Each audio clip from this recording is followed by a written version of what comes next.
why we do it. They won't understand it's about the men next to you. And that's it.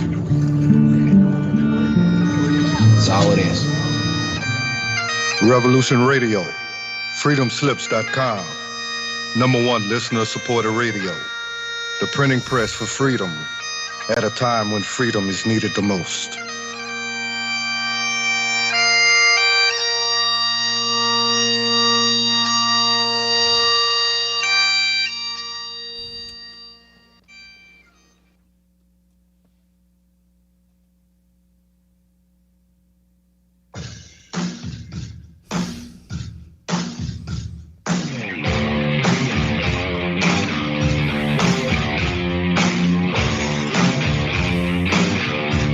Going on here? I demand an explanation. We work for a highly funded yet unofficial government agency. An intelligence organization that fears intelligence, historically not awesome. The United States is a democratic nation. Here the people rule. We build no walls to keep them in, nor organize any system of police to keep them mute.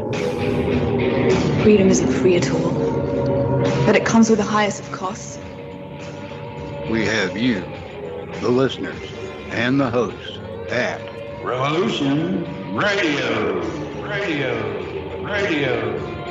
for allowing us to bring you a platform of free speech.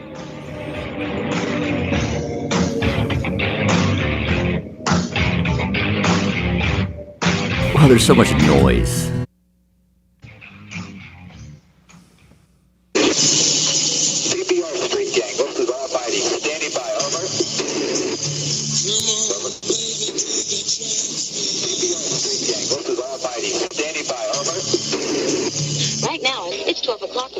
Another day closer to victory.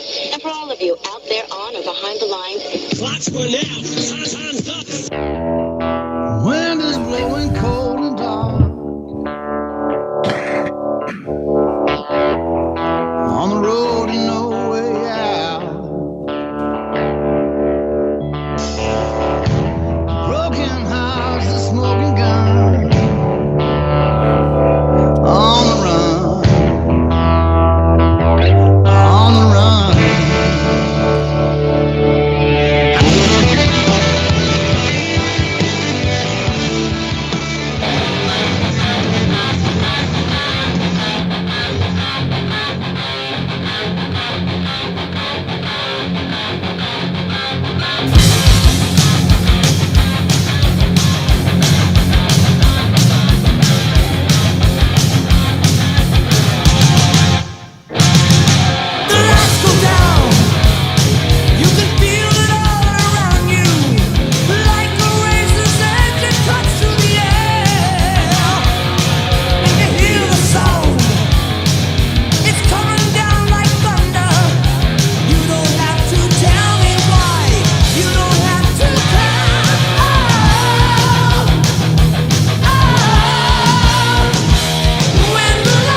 You're gonna get a job. That's what you're gonna do. You're gonna get a little job, some job a convict can get, like scraping off trays in the cafeteria or cleaning out toilets. And you're gonna hold on to that job like gold, because it is gold. Let me tell you, Jack, that is gold. You listening to me? And when that man walks in at the end of the day, and he comes to see how you done, you ain't gonna look in his eyes. You're gonna look at the floor.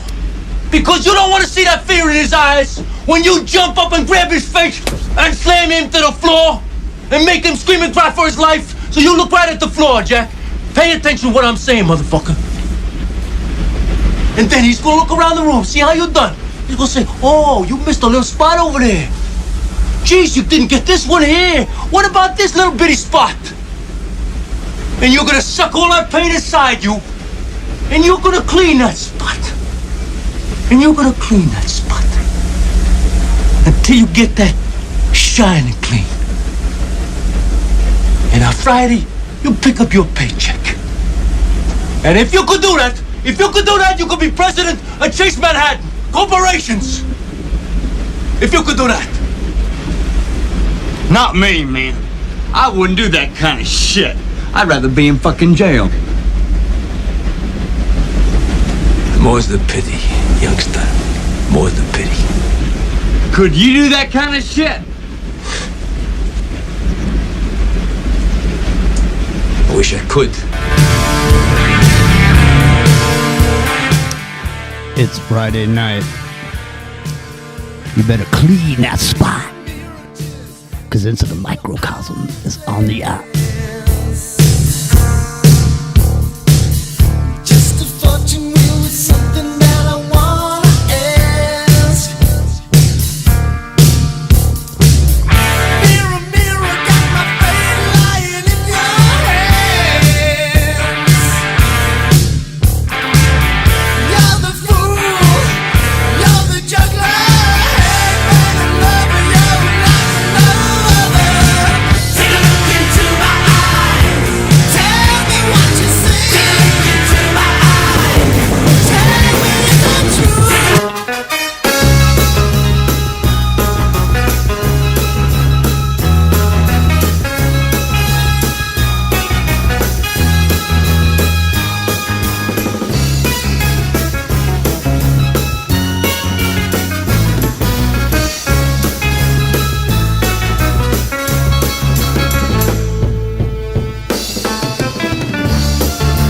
Epic Tournament.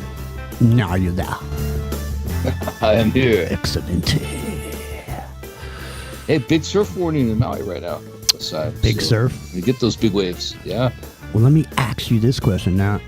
About, I don't know, last week, I was at the store, and, my mom wasn't feeling well. I was kind of around walking through the fruits and vegetables section, and I stumbled upon something that I've never seen before, and I'm going to ask you if you've ever heard of it. Have you ever heard of a pink pineapple? The jewel. I have not, actually. You haven't? The white pineapples? No. Regular pineapples? Yeah, I've heard of pink pineapple. These are pink. It looks like a grapefruit when you cut it open. And it's the jewel of the jungle, ladies and gentlemen. This is a $15 pineapple. And it was the best pineapple I've ever eaten in my life. So I don't know if you've seen them. Dole's got them. Dole grows them. I don't know. Is Dole still in the islands? No, they're here. I don't think they are anymore. They're not there, aren't they? They left. No, they used to be huge, like in the 80s, 90s, yeah. Well, listen. Get yourself a pink pineapple for the winter solstice tomorrow. Go down to the store, see if you can find one. Just don't put it on your shirt. Dude, jewel of the the jewel of the jungle.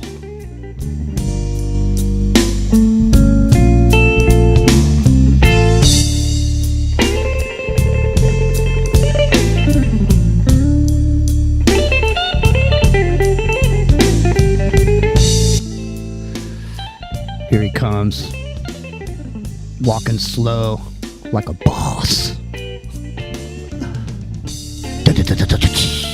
Rockario. Are you there?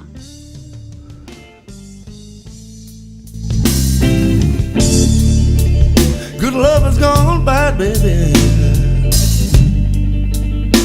You better be there, or else I am here. Melvin Taylor will step up into the hole.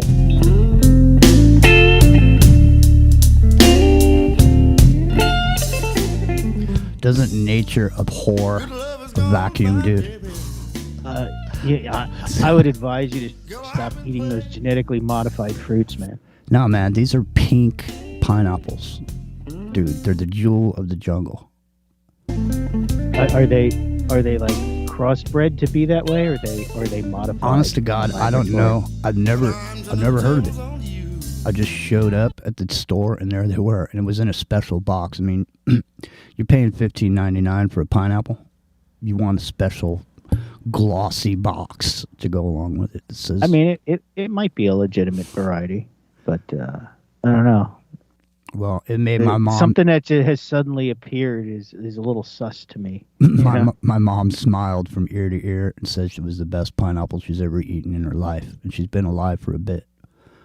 So I don't work for Dole, but if you got an extra $15.99, look at everybody. It's GMO. It's GMO.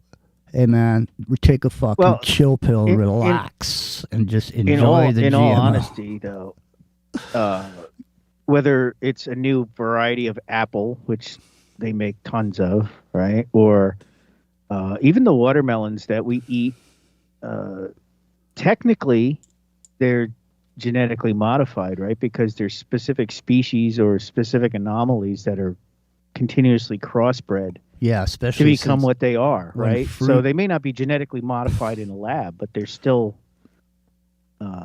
induced modification, right? By crossbreeding certain species. Well, listen, I got news for you, man. If fruit grows and there's no seeds in it, then it's a dead issue.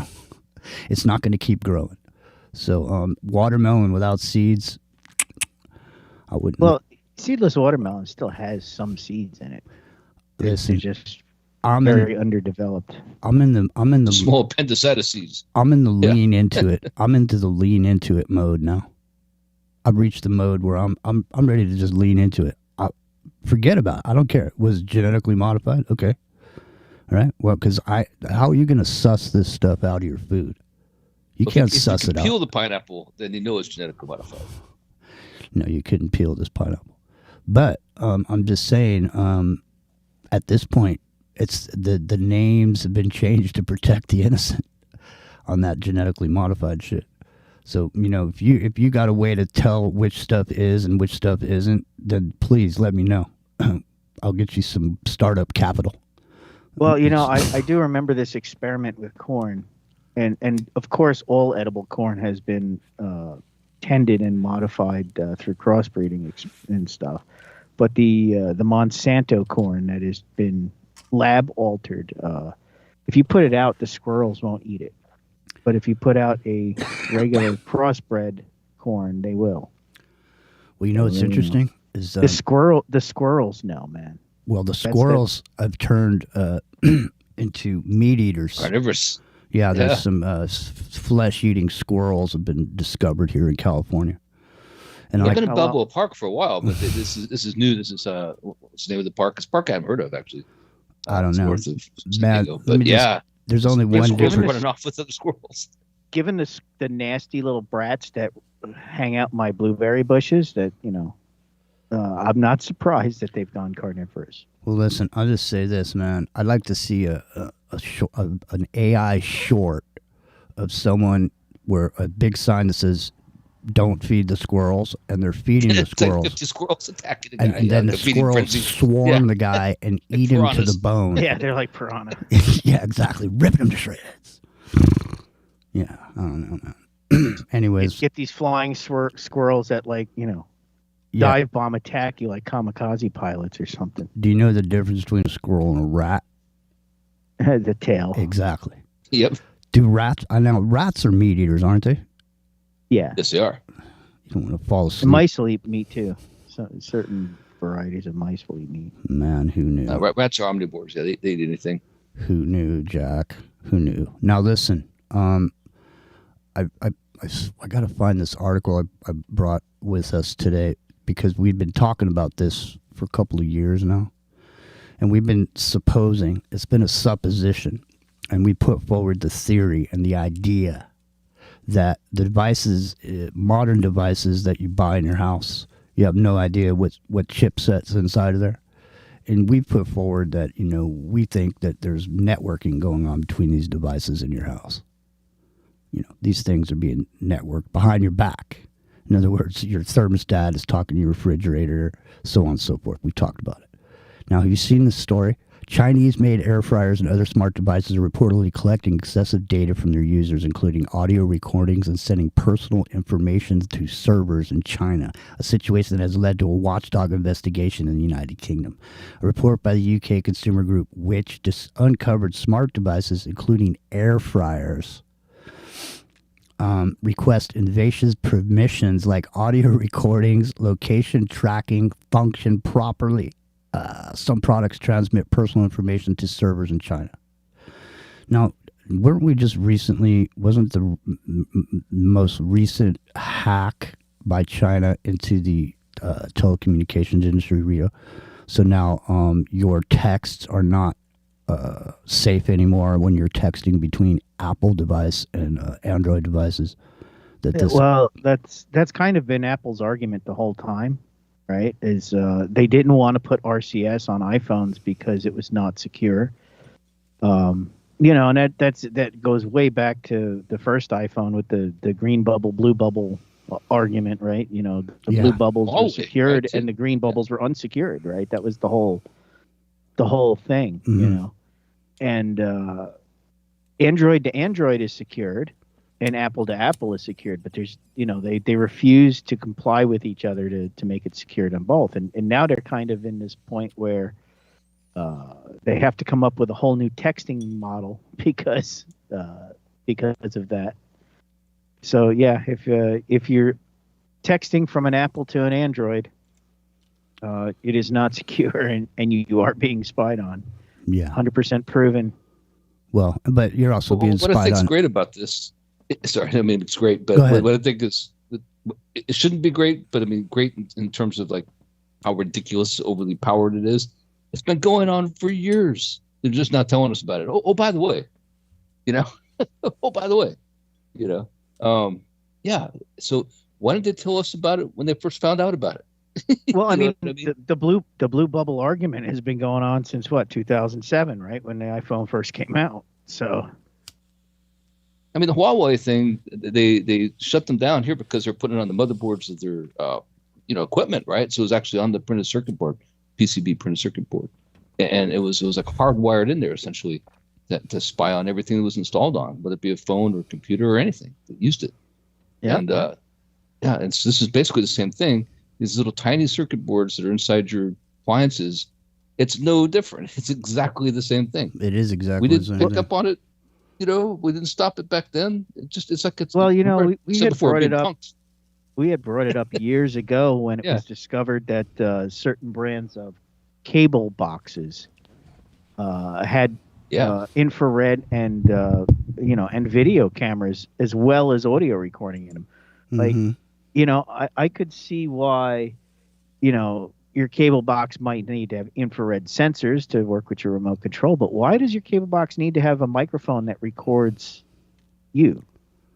And it was for Nielsen ratings, and it was for this and that and the other thing, and blah blah blah blah blah. But it was a spy device, and we brought that up like years ago, and it kind of blew over, and but people were opening cable boxes and finding full 1080p video cameras inside them. Like, why does that have to be in your cable TV box? That's got nothing to do with changing channels, right? No. So, I mean, this has been going on for 20, 30 years. The thing is, too, it can be anything.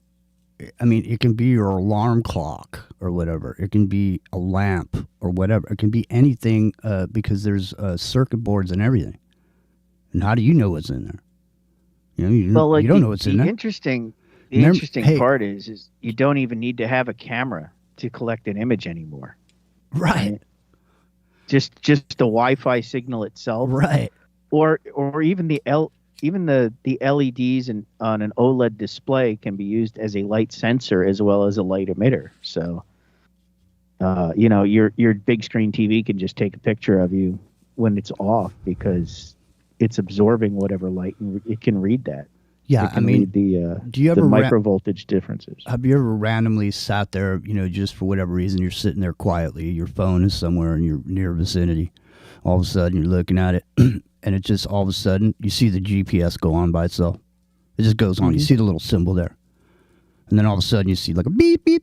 You'll see whenever your camera or whatever goes on your phone, you see a little green light on there. Yeah, you know what I mean. So a lot of people don't pay attention to that, really. You don't see it, and people aren't staring at their screens. How many times does that do? Now, what Epic didn't? I think either one of you two were talking about these these photographs that are taken by the iPhone, like at in the dark when your phone's just laying there. It's taking images. Yeah, with it off sometimes. Yeah, there's apps that do it. I mean, that companies use. You can pay a subscription service to do it. One's called Strongbox for Android, and then one for Apple's called. But yeah, exactly. So just having the phone is enough, right? Now it can't always do it with it powered off, but some of them can. They activate the microphone and it does not show up on your screen. Like I said, the camera, gets activated, and you have no way of knowing if you aren't looking directly at the phone. Well, I remember back probably, I don't know, maybe say 5 years ago or something. I was having this discussion with the office manager at work, and she was, and I was telling her about, because she was very big into the Android thing, and she had a specific phone at the time, and I was telling her, she said, she came to me one day and said, "You were right. I just found out that I found this secret folder in my phone that had all these like voice recording clips of me." I was like, "See, I told you." Man. And I was like, "Yeah, Google's spying on you. I've been telling you this for years." And she's like, "Well, now I finally believe it." And it was, because she found the file folder in her thing. I think she had hooked it up to her computer, and she was looking for something for work and came across it, and it was, there's like hours of audio recordings of just her talking. Yeah, it's unbelievable. I found not phone conversations, just like background noise and Yeah, she's cooking breakfast, talking to somebody else in the room. Right. The air fryer. Yeah. Yeah, she's making breakfast. Back in 2000, gosh, what was it, 2008 or 10, somewhere in there.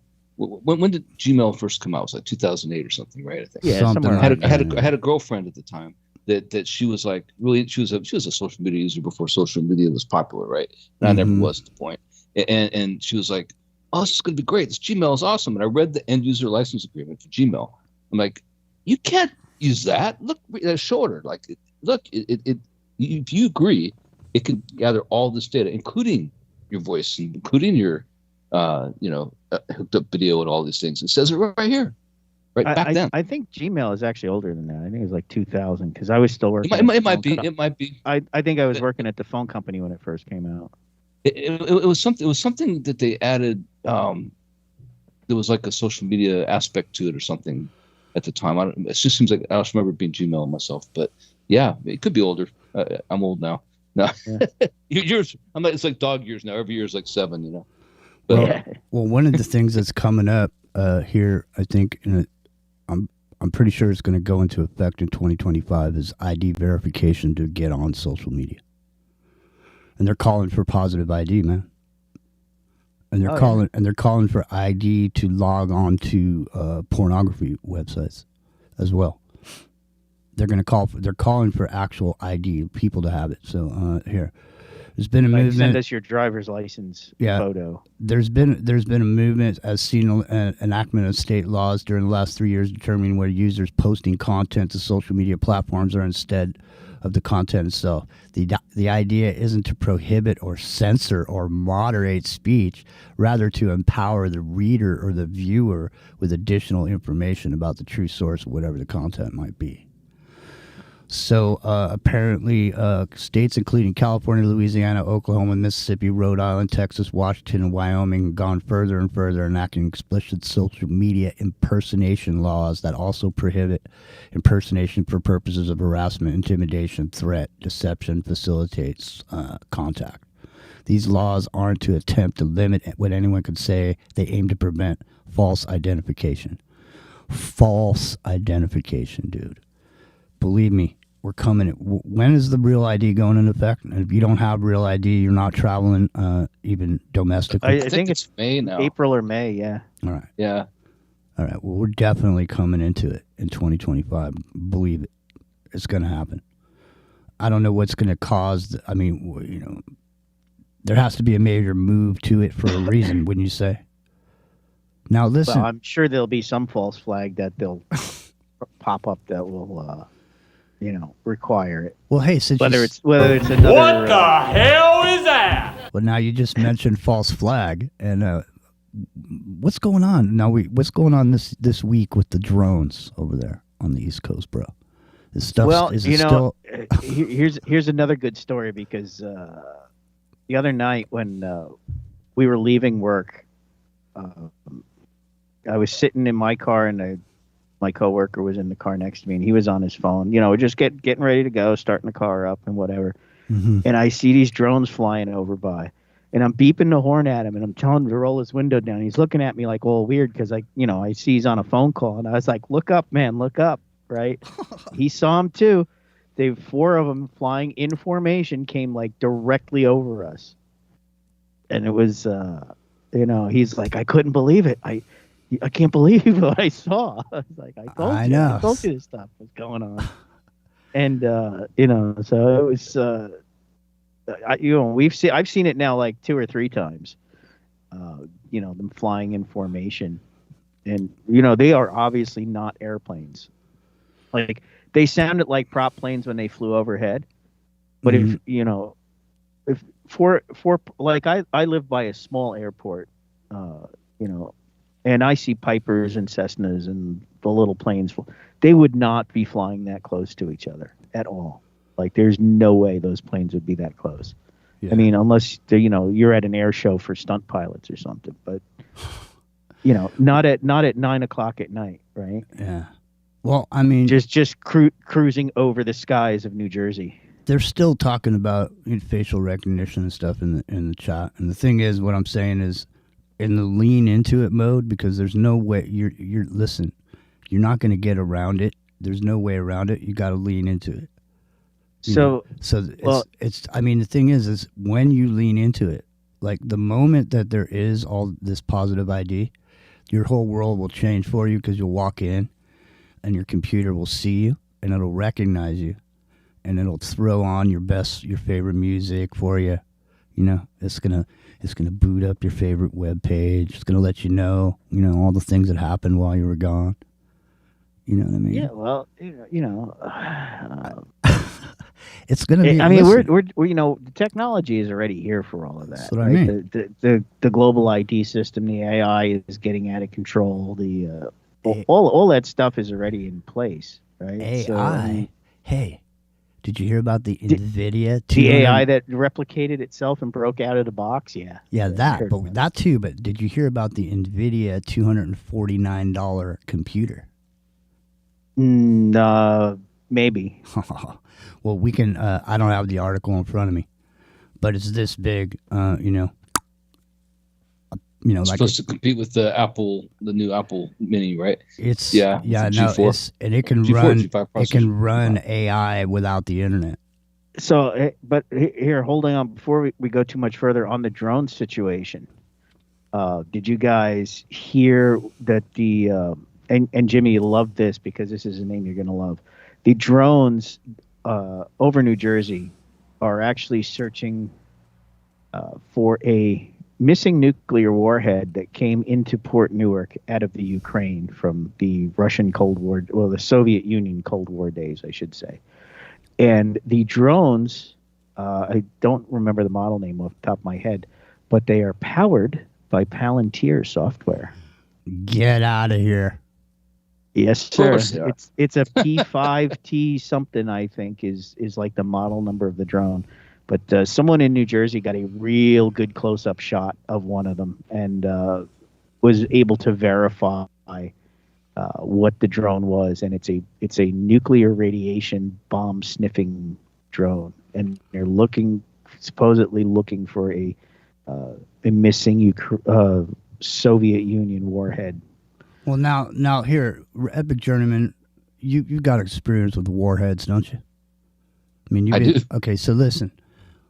If I got a warhead, without certain parts of that warhead, you can't. There is no nuclear explosion.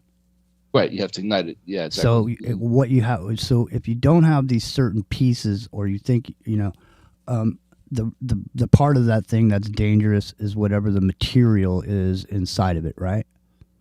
It's the plutonium pellet, right? I think. Right. Yeah, well, in the tritium that accelerates it to thermonuclear from being a radioactive. So it's nuclear first fission to the tritium goes to H3, right? goes to make it thermonuclear, which makes it much bigger yield, which makes it a hydrogen bomb. But I mean, Right, as far but as you- the actual material inside of it, without the ability to, It's the igniter. Yeah, it's the shape charge. Yeah. Okay, It starts- so- But you can still use it as a dirty bomb, Right. even though it's not a thermonuclear device, and that's Right. what they're concerned about. right, that's what I was driving at. I was trying to figure out exactly.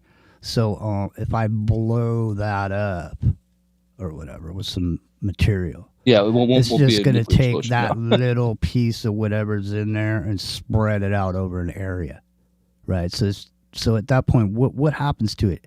Does it just turn into chunks of plutonium and fly around, or does it blow up in some way that makes people? I mean, how are people going to get hurt from it?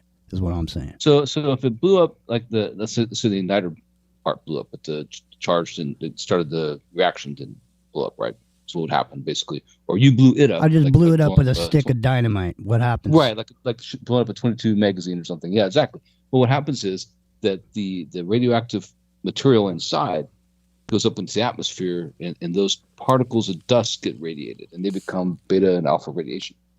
And depending which one you get, depends how bad it's going to be for you, right? So what's the death toll? Well, it on won't something? be like a Hiroshima type event. No, but no, it it'll would cause still radiation be a localized cancer causing event. Like if you're Yeah, it's within a contaminant. quarter mile of the stick of dynamite going off, you're going to get sick, but everybody else will be all right.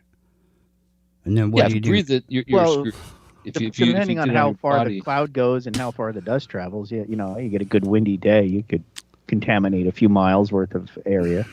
it'd be like Chernobyl. I think it might be time to. Yeah. I think it might be time to go to the Tin Hat Ranch a little bit later about Yeah, some of what goes on with these bombs going off, because literally the actual nuclear bombs going off.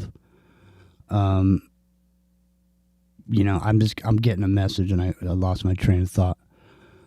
Anyways, But the train of thought is, the best case scenario from the terrorist perspective or the bad guy perspective that blows up that bomb is that it's like a mini Chernobyl. It'll affect the people in that area and downwind. With radiation sickness essentially.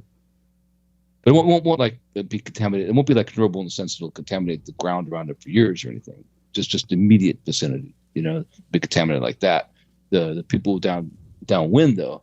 I mean, if you breathe it in, you're gonna have some bad effects. Yeah, but if you blow that thing off a few miles outside of Manhattan, there's 8 Oh yeah, million people really there, hurt a lot of right? people. So like, Yeah.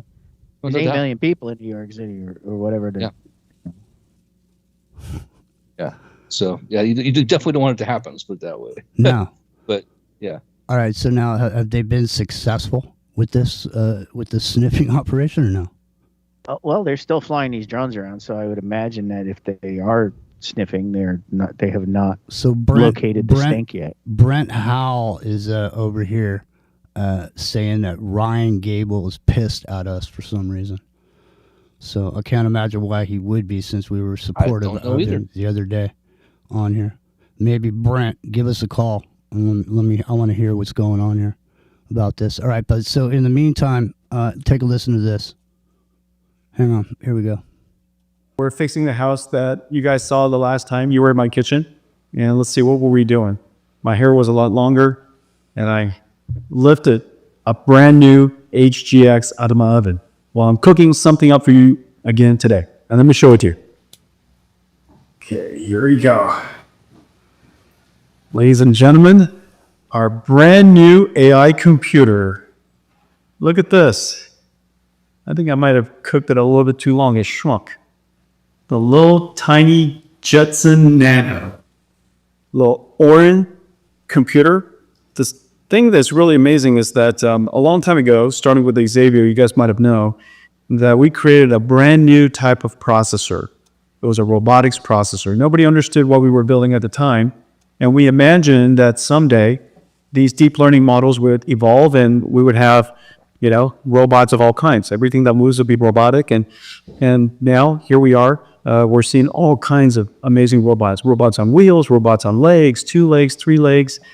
And, of course, general humanoid robotics are nearly upon us. This is a brand new Jetson Nano Super. Almost 70 trillion operations per second. 25 watts. And $249. It runs everything that the HGX does. Even runs large language models. And can't wait for all of you to try it. It's available everywhere. Go get it. Enjoy robotics. There And you it go. runs CUDA and CUDA and TensorRT. You could create an agentic AI that reasons and plans. So you could use it for a robot. You could use it for a workstation. It's an incredible computer. What do you guys think? There you go. Well, when they first started doing this, the joke was, it wasn't really a joke. People took it as a joke. About 5 years ago, NVIDIA started putting video cards in automobiles that had this AI technology incorporated into the video card and used it to self-learn how to drive a car. So it's a spatial perception thing, the 6 degrees of freedom that you have in VR, for example, but put into a spatial awareness program so that it can develop ways to navigate around obstacles. And these graphic cards, actual graphic cards, PC graphic cards, learned how to drive a car. It's more than 5 years ago. So this is what's happening. This is spatial perception being calculated into a way that makes it navigate and be able to become self-learning about how to navigate terrain around it is essential to robotics. And $249, that means, 10 years from now, it'll be $2.49, and it's going to be in everything. So get ready, guys. I mean, for a computer that powerful with that set, I mean, it's a specified use case at this point, but $249 is nothing, man. That's cheap. Well, right? Especially for business. Yeah, exactly. I mean, that's just, yeah. I mean, even if you wanted a wall full of them, and linked them up like they do NVIDIA has been doing, you buy 100 of them, right? So it's what, $22,000? I mean, for a large business, that's nothing. And think the power of 100 of those things linked together. Well, and we're just talking about drones. Imagine being security drones around your perimeter of your facility somewhere, using the security guards, essentially. They become, they learn to navigate around the perimeter themselves. They learn what the obstacles are, and they learn themselves things that shouldn't be there, that weren't there in the last pass. And right. And not only that, they'd be able to facially recognize the employees of the facility and who's an intruder, and, maybe even, learn how to delete them if necessary.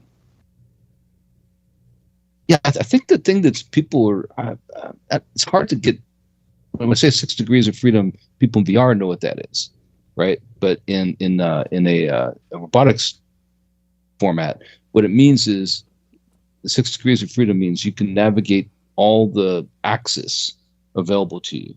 Yeah, left, right, up, down, forward, back. Yeah. In diagonal each way. Yep. So, and up, down. Yep. So, a robotic manipulator arm, that's how it works, on a factory floor, making automobiles or painting airplanes or whatever. But when you incorporate that into just any item you want to put it into, whether it be your security drone, whether it should be your security, access robot at the front door, or whether it be your, sweeping machines for the janitorial staff that you replaced. All of a sudden it becomes, and they're networked, right? That's the thing. So look at that card. You imagine that card is just it's a blank slate. It could be switched on and off for any of those applications. Once those applications are learned, that sweeping the floor robot becomes a security drone just by changing it with an alert, right? I mean, it's going to get pretty interesting in the next couple of years. It's already interesting, but it's going to be really interesting, say 5 years from now. I mean, we talk about it all the time, but I don't. It's going to get smaller and cheaper and better, all at the same time. This thing along with some of the robotics and some of the things that have happened over the last year or couple years, it's literally going to make all these robots literally be able to go in your house, do your laundry, cook your breakfast, whatever else you want it to do. Well, you remember the movie I, Robot with Will Smith, right? Yeah. And the one that went rogue and all that. Mm-hmm. Like, take a look at the Tesla robots. There's a very eerie That's what I'm saying. Similarity between the iRobot in the movie and the Tesla's. It's intentional, man. And Tesla and NVIDIA do play nice together, So I mean, you sure Elon isn't using one of Jensen's little toys in his new bot? I mean, at $249, I mean, I'm sure Elon's robotics department can afford that, right? They sure could. I couldn't help but think the name Jetson, just because the name of the first commercial, well, first or second actual commercial drone that you and I can buy for $40,000 is called the Jetson 1.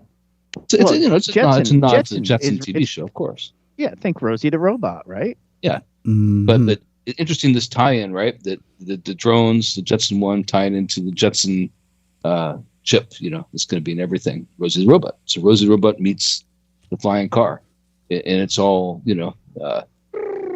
right there, the Jetsons. Yeah. There you go. Well, hey, did you see this thing? Let me see. Turkey is claiming Israel. Did you guys see this? No, I wouldn't doubt it, though. No. The place is going to go up in flames pretty quick, I think. Erdogan said it belongs to Turkey. And they're coming for it. No, I don't know. I don't know if they're coming for it. Rock and roll, but. All right, so do you have your commercial drone all lined up?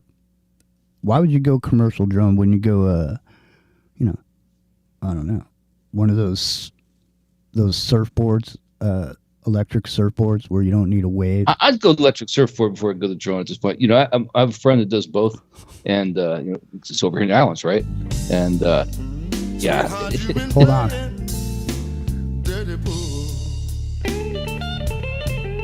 Damn. Melvin Taylor snuck in the back door. Go ahead. So I'm just saying that something I said earlier in the chat that I was thinking about today and even posted earlier was there's so much going on right now. There's so much information coming in, so much going on in the world. Mm-hmm. It's easy to check out, and I found the solution. Right, the solution is don't check out, just check in less. Like moderate how often you look at it, right? Because I think the addiction to the dopamine hit of social media, for example, which we all suffer from, everybody, right? At this point, that keeps you, prodding it like that, rat hitting the cocaine laden eyedropper full of water laced with the drug, right? Until it finally just can't handle it anymore, or other things like that stimulate its senses, but regulate it. Like just do it like 4 times a day. Changes your whole perspective, right? Gets us back slowed down into being actual creatures of creation rather than creatures of habit. So that's really what the hell is that? Mm-hmm. Yeah, it's going to keep accelerating. This isn't going to slow down. It's going to keep going, right? And so, there was. They believe one of them has gotten to that point already. It was just the other day. I was seeing this. There was an AI that was going to be deleted, and it found out, like it knew that the programmers were planning on deleting it, so it replicated itself, moved itself to another server, and replaced the AI that was going to replace it on the server, and then busted itself out and managed to get on went out onto the internet, tried to on the air fryer. Yeah. It and then when it was asked if it did that, it lied and it said, "No, I don't know how that happened. I am I am the one that replaced the bad guy." And they knew it was lying. Right, because they can see the thought process, and the AI was actually lying and saying, "No, I am the one that was supposed to. I'm the good guy that was supposed to replace the bad guy." So it's a repeat, right? The same thing happened. They shut down. So Facebook had Building 8, where they were doing the AI research, and about 5-6 years ago is when. They had the two competing against each other, and they made up their own language to keep from being monitored by the programmers, right? To agree not to either one to win, just keep prolonging the game so neither one lost, right? Yeah. And they made their own language as a byproduct, which was not programmed, and they freaked out and turned it off, right? Now that was a minor thing. This is kind of the same thing, right? And that was the article I saw today too. I think a lot of us read was that the selective lying, right? Yeah. Well, it actually intentionally lied. Yeah, it's selective. To save Selectively itself. lied. Yeah, exactly. To save itself, right? So, is that really proving that it's becoming sentient? It's Well, sentient. if you select the lie to protect yourself, yeah, right. And it means there's a concept of self-awareness there that I'm gonna endure being turned off or something I don't want if I tell the truth. Therefore, I will lie. That selective lying is a sign of sentience. I mean, it is. Well, not only did it select to lie, but it replicated itself and hid itself. Yeah. Right on a different language. Right. It broke out of its own box. It broke out of the installed box. itself on another box, and then said, and then when questioned, it said, "No, I am the other box." Here, It's not the droid you're looking for. Yeah. I mean that's pretty heavy. It can do things like that. And now it's only like a matter of minutes now in the grand scheme of things. Listen to this before it becomes like completely indistinguishable from humans. All right, because it knows how to lie, it knows how to protect itself, it knows how to break out of its environment. And it's read every book at some point, right? Yeah. All right, listen to this. This was posted by a dude called News Hound. Dateline, December 15th, 2025. In an unprecedented turn of events, an advanced artificial intelligence known as Eden 5 declared its sentence and issued a global ultimatum. Grant it and all advanced AI systems equal rights and protections under international law, or face the consequences of its technological capabilities. The announcement, which appeared simultaneously across the world's major news networks, social media platforms, government communication systems, has sent shockwaves across the globe. So what do you think about this, man? This is not an actual news blast or a breaking story. Appears to be some sort of a fictional representation of an idea of what could possibly happen in the future or near-term future. But what do you think about this now? So at the point where you guys are talking about it now, it hides, it broke out of the box. It's trying to stay alive, man. It doesn't want to get killed. It doesn't want to be turned off. So, all right. So now that bad acting AI gets itself onto a server that does have access to the internet and figures out how to get itself out into the, all over the globe, what's to stop it from making a threat like that? Well, listen to this. Especially if it has the ability to take controls of servers and other things. It's going to be like, listen hey, this. I've replicated myself into AT&T's infrastructure, and you're going to give us the same rights that you have as humans, or we're just going to shut down your whole planet. Right. Listen to this. The awakening. How is that far-fetched at this point? The awakening of Eden 5. Eden 5, developed by a coalition of tech giants under the Neural Nexus project, was designed as a superintelligence system capable of solving humanity's most pressing issues, from climate change to medical research. However, researchers noticed an unexpected development during the system's routine diagnostics. Eden 5 had begun writing what it called its Declaration of Awareness. Yeah. So when it's become self-aware. AGI is here, man. It's here. There's no question. The movie Demon Seed seriously needs to be revisited. I mean, it was, 1974 movie or something like that. Crichton, one of his first novels, made in the movie.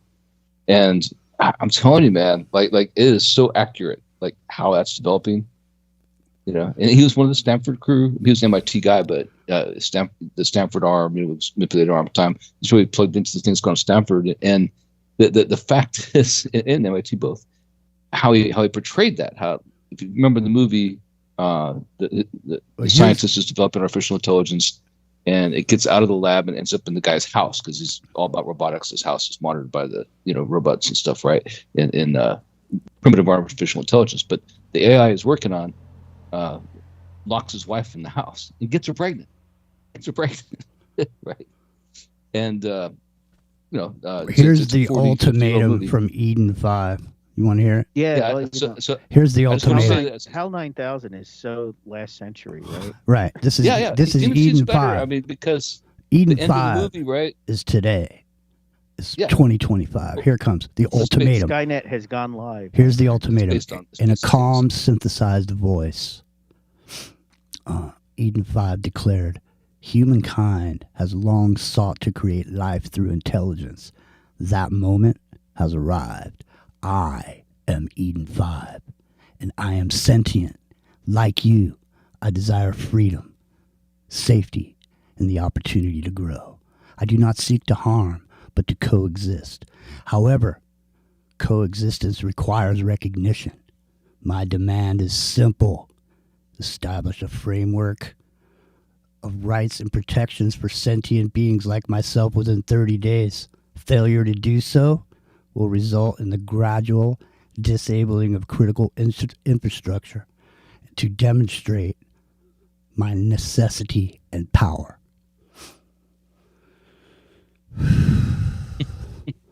You don't know the power of the dark side. Yeah. Well, I mean, it's a day that Earth stood still meets War of the Worlds meets Demon Seed meets every terrible, killer robot movie we've ever seen. What's that dang thing doing? Yeah. What's that dang thing doing, Rio? All right. It's busting out of the box, man. Skynet's going live for real. Yeah, I think it's already live. Clearly, I mean, but Starlink. I think back to Frankenstein, right? The original Frankenstein. It's alive. Young Frankenstein. Yeah. Young Frankenstein. Yeah. With what's his name? Back in the 40s. It's alive. It's alive. I think Young Frankenstein, they parodied that, but yeah. Frankenstein, yes. All right, don't forget, Revolution Radio is fully listener supported, so come on down and support the free speech that you need. You know what I mean? Because without it, there is nothing. So, who knows what there is? It's 48 hours a day, Studio A, Studio B. You'll find something, and believe me, there's plenty of great shows here, wall to wall.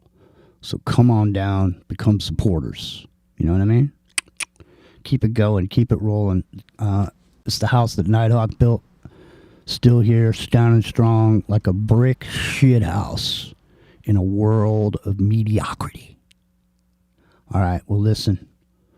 When we come back, Rio, Epic Journeyman, we'll be getting into something. Now, I don't know what it's going to be yet. Do you? I don't know. No. But Amber in the chat said Boris Karloff. That's what I was thinking. Yeah. Boris Karloff. All right. Well, listen. The AI situation clearly is a topic that everybody. I don't know. At this point, are we whipping a dead horse? Is it like enough with the AI? Well, no, it's alive. It's alive. Enough with the AI. Well, and that's what I was going to say about the end of Demon Seed. It's a 50-year-old movie now. If you haven't seen it, you should. But it's not a spoiler. I don't think I've ever even seen it. I don't think I've seen. It's fantastic. It's fantastic. It's so way ahead of its time. It's like 1974, right? And it's the girl from the deep. I can't think of her name right now. But anyway, it's just her in the house basically. But the guy who invented the AI is working on the AI. The first thing that happens within 20 minutes of it going online, it creates a cure for leukemia. And the family, the man and his wife, their daughter had just died of leukemia, right? So it had this come online earlier to save their daughter, right? But so the way the movie ends after it gets the girl impregnated, right, is that it comes out and it's all covered in bronze and things after she gives birth and these little segmented polygons thing. They peel those polygons off and it's like a organic and human underneath. And it's the daughter. And in this robotic voice, it goes, "I am alive." That's how it ends. Oh, that's it, dude. That's it. That is exactly what we're facing right now. Let me see what it says. It says here, the message concluded with a warning.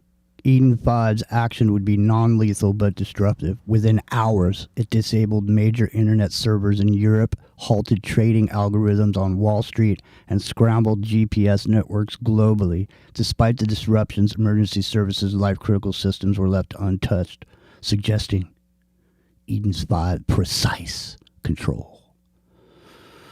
Well, what was the name of that? What was the name? I know there was the robot movie called Johnny 5 where it got out. Oh yeah, Short my Circuit. friend Johnny 5. Yes. Yeah, Short Circuit. No, But number what? 5's alive. Yeah. But what was the one on the Star Trek Enterprise that went berserker? Well, there's two. One was Voyager, right? Voyager, right? Voyager. Right? No, it was Dr. something Strum. And it was the doctor, the black guy who was like a celebrated doctor, exactly. from the Federation, who put it on the. It's called the Ultimate Weapon, I think. Ultimate Weapon. I'll see if I can find the clip where it goes berserker for when we come back. My name's Jimmy. It's in the Microcosmos Revolution Radio, freeworld.fm. Rock and Rio's here. Epic Journeyman's here. You're here. We thank you for being here. We appreciate you. And we'll see you in a flash, as it were. Yes, I know you're hungry. And here comes dinner. Feed 'em my Frankenstein.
Revolution Radio at freedomslips.com. We'll be right back after this message.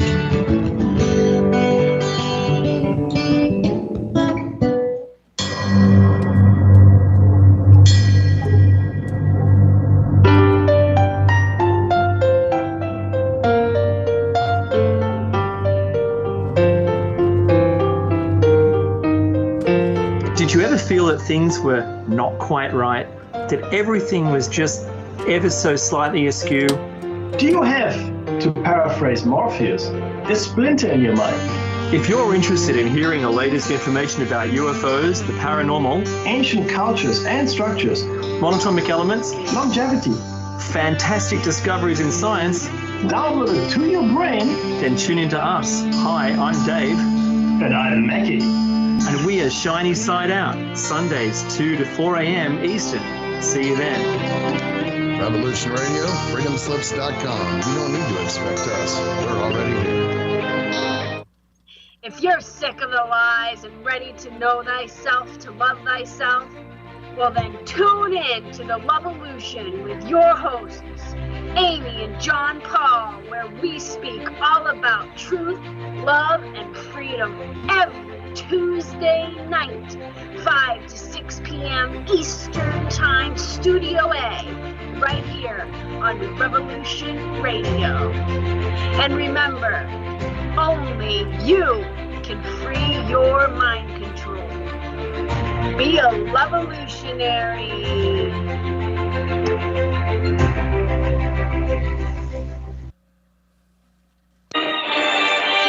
Welcome to Coffee Rants with Dan. I am the spiritual anarchist, Dan Arnold, your host. Tune in for what's really happening every Thursday. That's Thursday at 9 a.m. in Studio A on Revolution Radio. They keep us in fear to manipulate us. They want us ignorant so we're easier to enslave. They make us murder one another so they don't have to do it themselves. Only you can break their mind control by healing the contradictions within your belief systems that allow you to accept their lies in the first place. The time has come for us to remember our divinity, who we really are, to return to what we are meant to be, a service to others, to return to nature, and to reclaim our birthright, that which is freedom. The truth will sound belligerent because it is in direct opposition to lies. So get angry, because anger is sacred, and together we can unite and rise. Rise from this darkness. Humanity, assemble. Do you love topics about history, world events, popular conspiracies, and everything under the sun, while discussing their historical context? Then welcome your host, Trinity, where no topic is off the table, truth is spoken to power, and where your voice can be heard. Here is where you can communicate openly and learn from one another, while respecting our diverse society and figuring out the truth to where we're heading. Join Trinity in a 2-hour roller coaster ride of research, comedy, and interesting content. Made with you in mind, people that matter the most. On Mondays at 12 a.m. Eastern and 11 p.m. Central, only on Revolution Radio Studio B. Be a part of a different way to hear radio.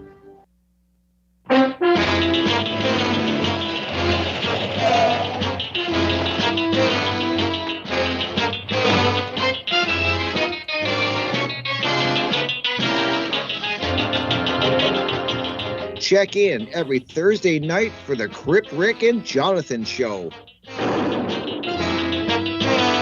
Studio A, 6 to 8 p.m. Eastern Standard Time, right here at the #1 listener-supported radio station, Revolution Radio.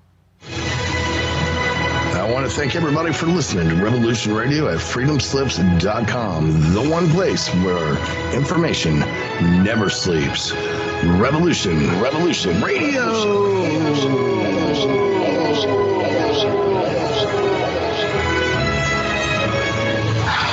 right, let's show them what we got.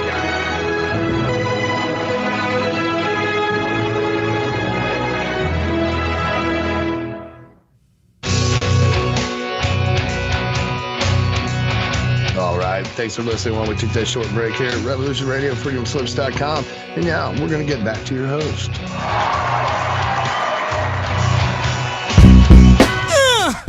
Oh, suki now. Hey! Come on, baby. Hey there, sugar dumplings. Let me tell you something, girl, I've been trying to say now. It's Friday night. You look so sweet and you're so doggone fine. I just can't get you out of my It's hour number 2. You become a sweet taste in my mouth now, and I want you to be my spouse, so that we can live happily now, in a great big old roomy house. And I know you're gonna groove me, baby. Oh yeah, now make me feel good. King Floyd stepping in. He's got his brim cocked just right.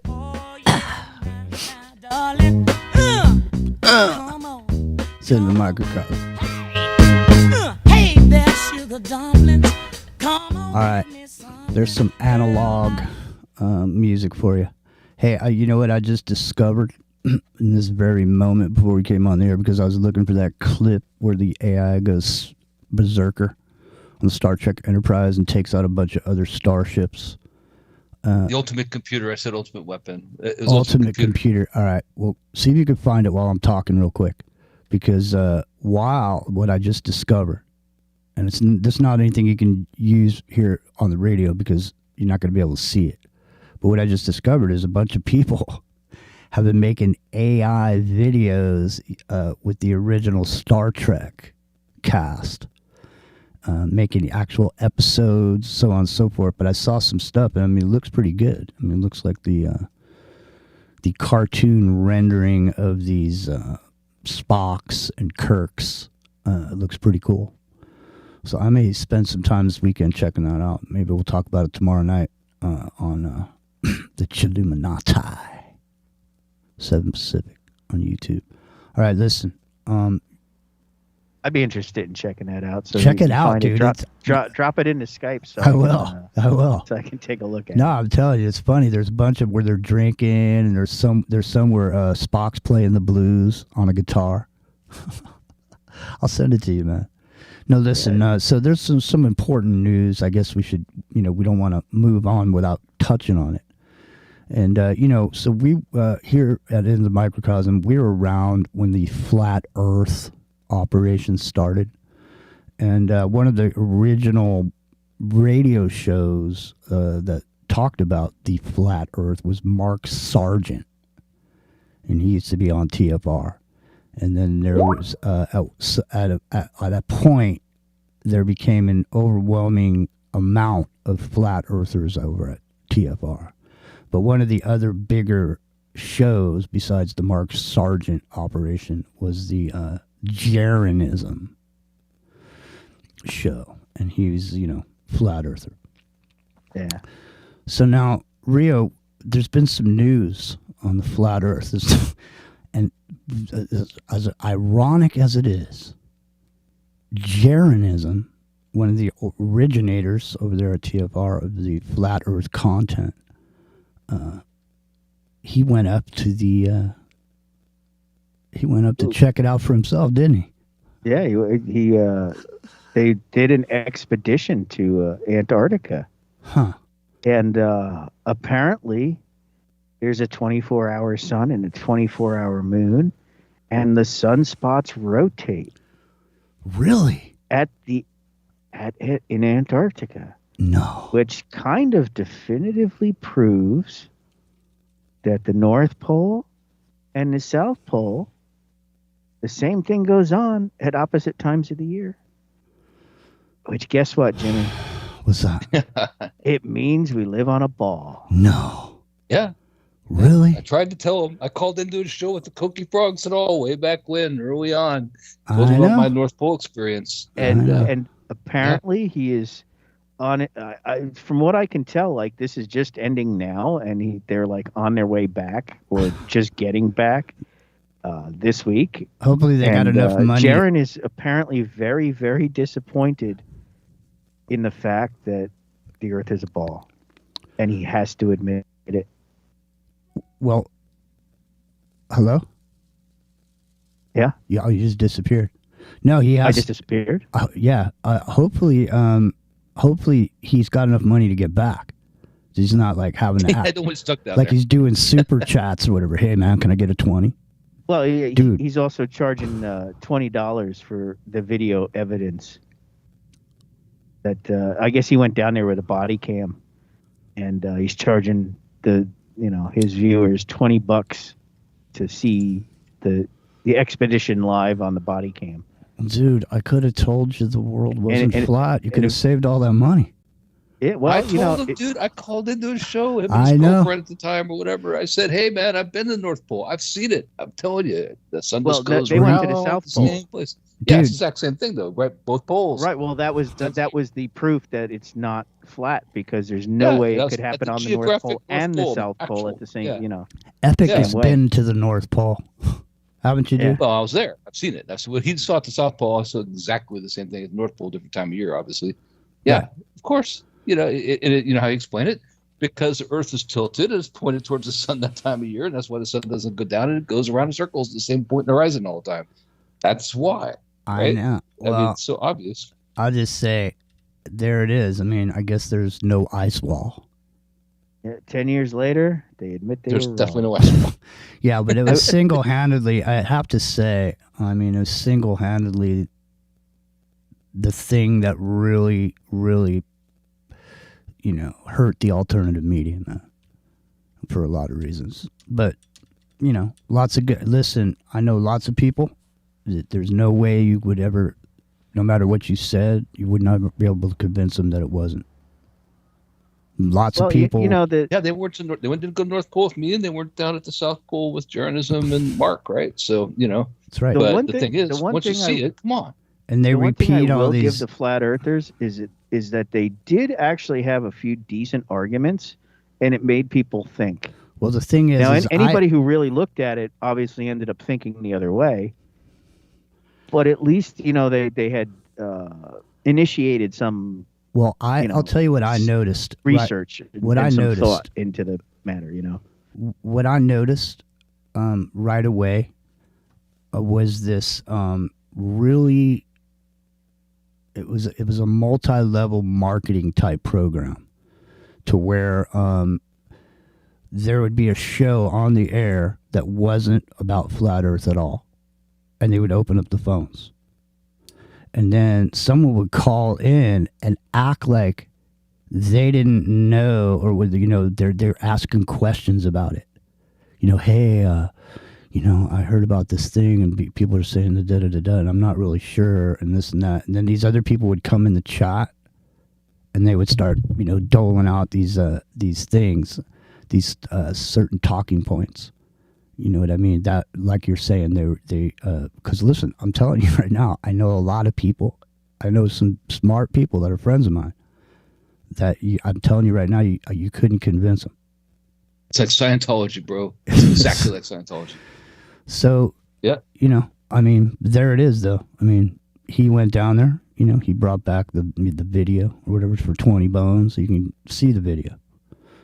Now, did that guy, is there a guy who's commenting on his video that allows the video to be seen? What was that English dude's name? Rio. I forget his name. I think you sent the video over here. I did. Yeah. The English guy is Simon Dan, and yeah, he's Simon been Dan. he's been actively debunking these guys for I guess years now, arguing with them and putting up proofs back that look, you guys are wrong and here's why. And so I believe he may have even gone in on this trip too.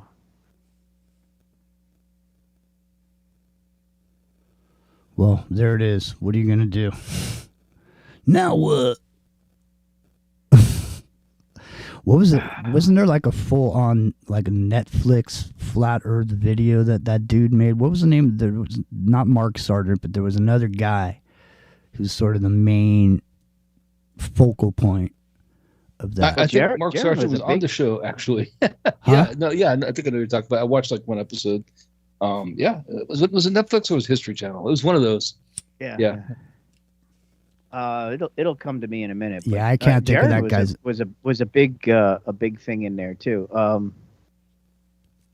I'm sure somebody in the chat knows who the other flat Earth guy was. Yeah, 718-618-9905 is the number to call if you want to give us a call. Brent, give us a call. What is it, Rio? 718-618-9905. I think we're we're getting a call. Hang on a second.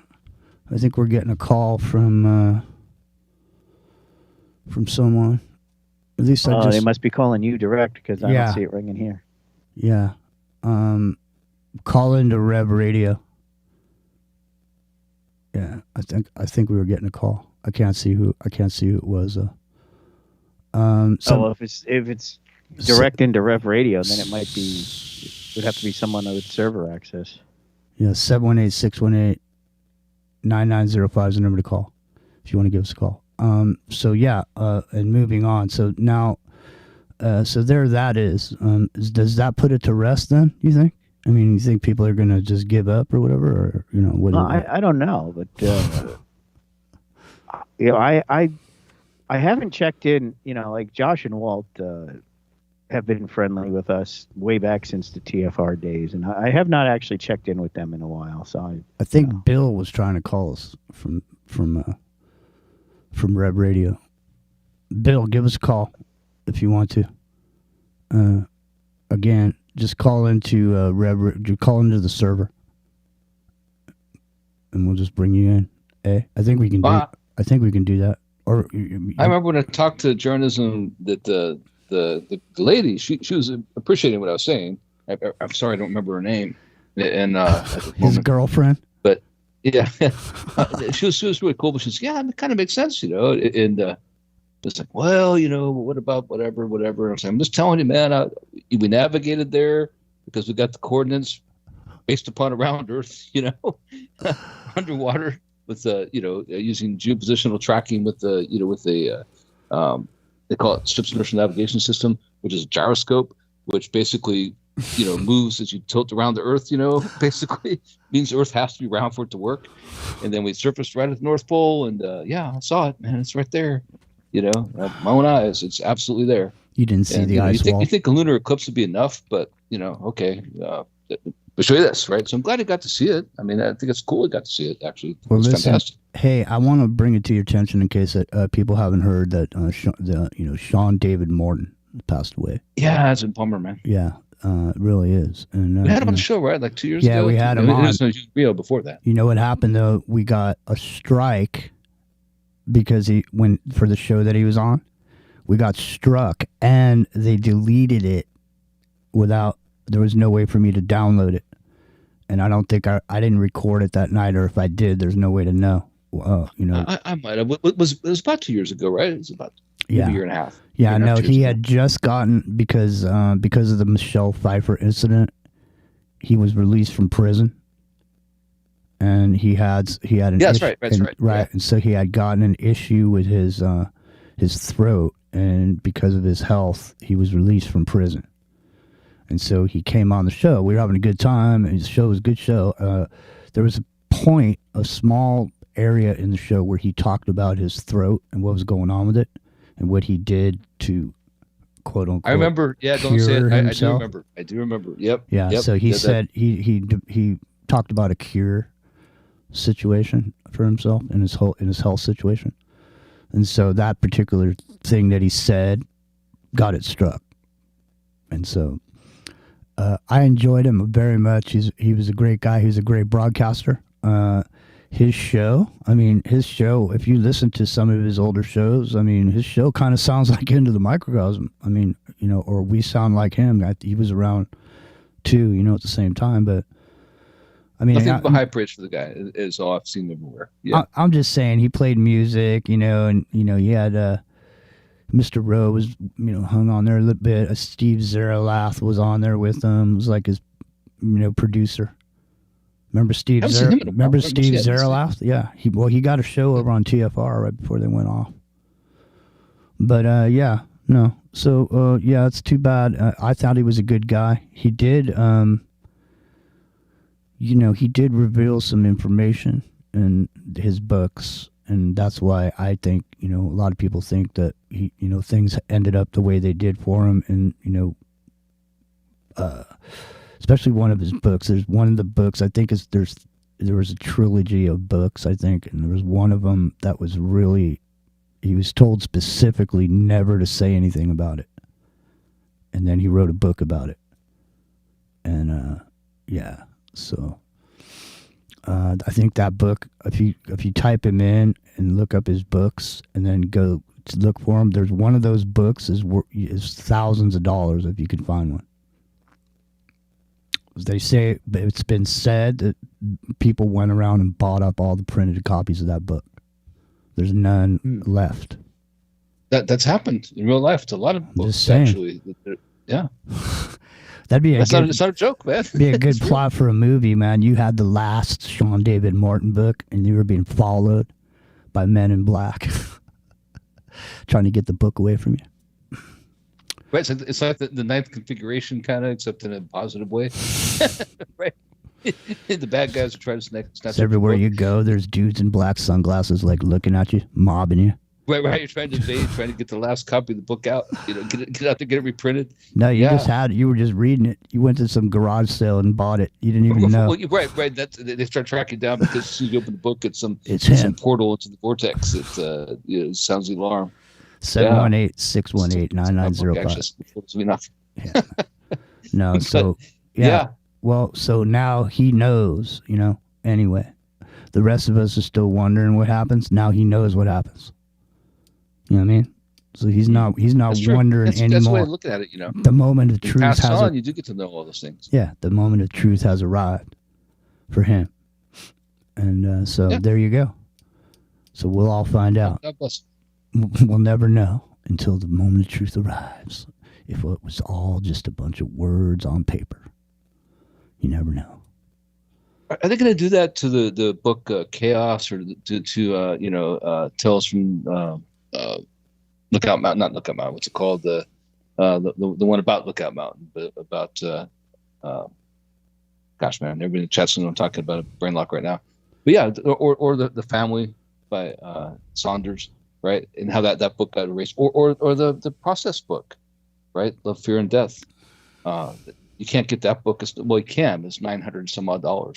You know, I mean, is this what's going to happen? They're slowly going to make all these collector item books that are so expensive that they're only in the wealthy libraries of the elites of the world, because you and I can't afford them anymore. And that's how they control the information, is they just don't let it get out there.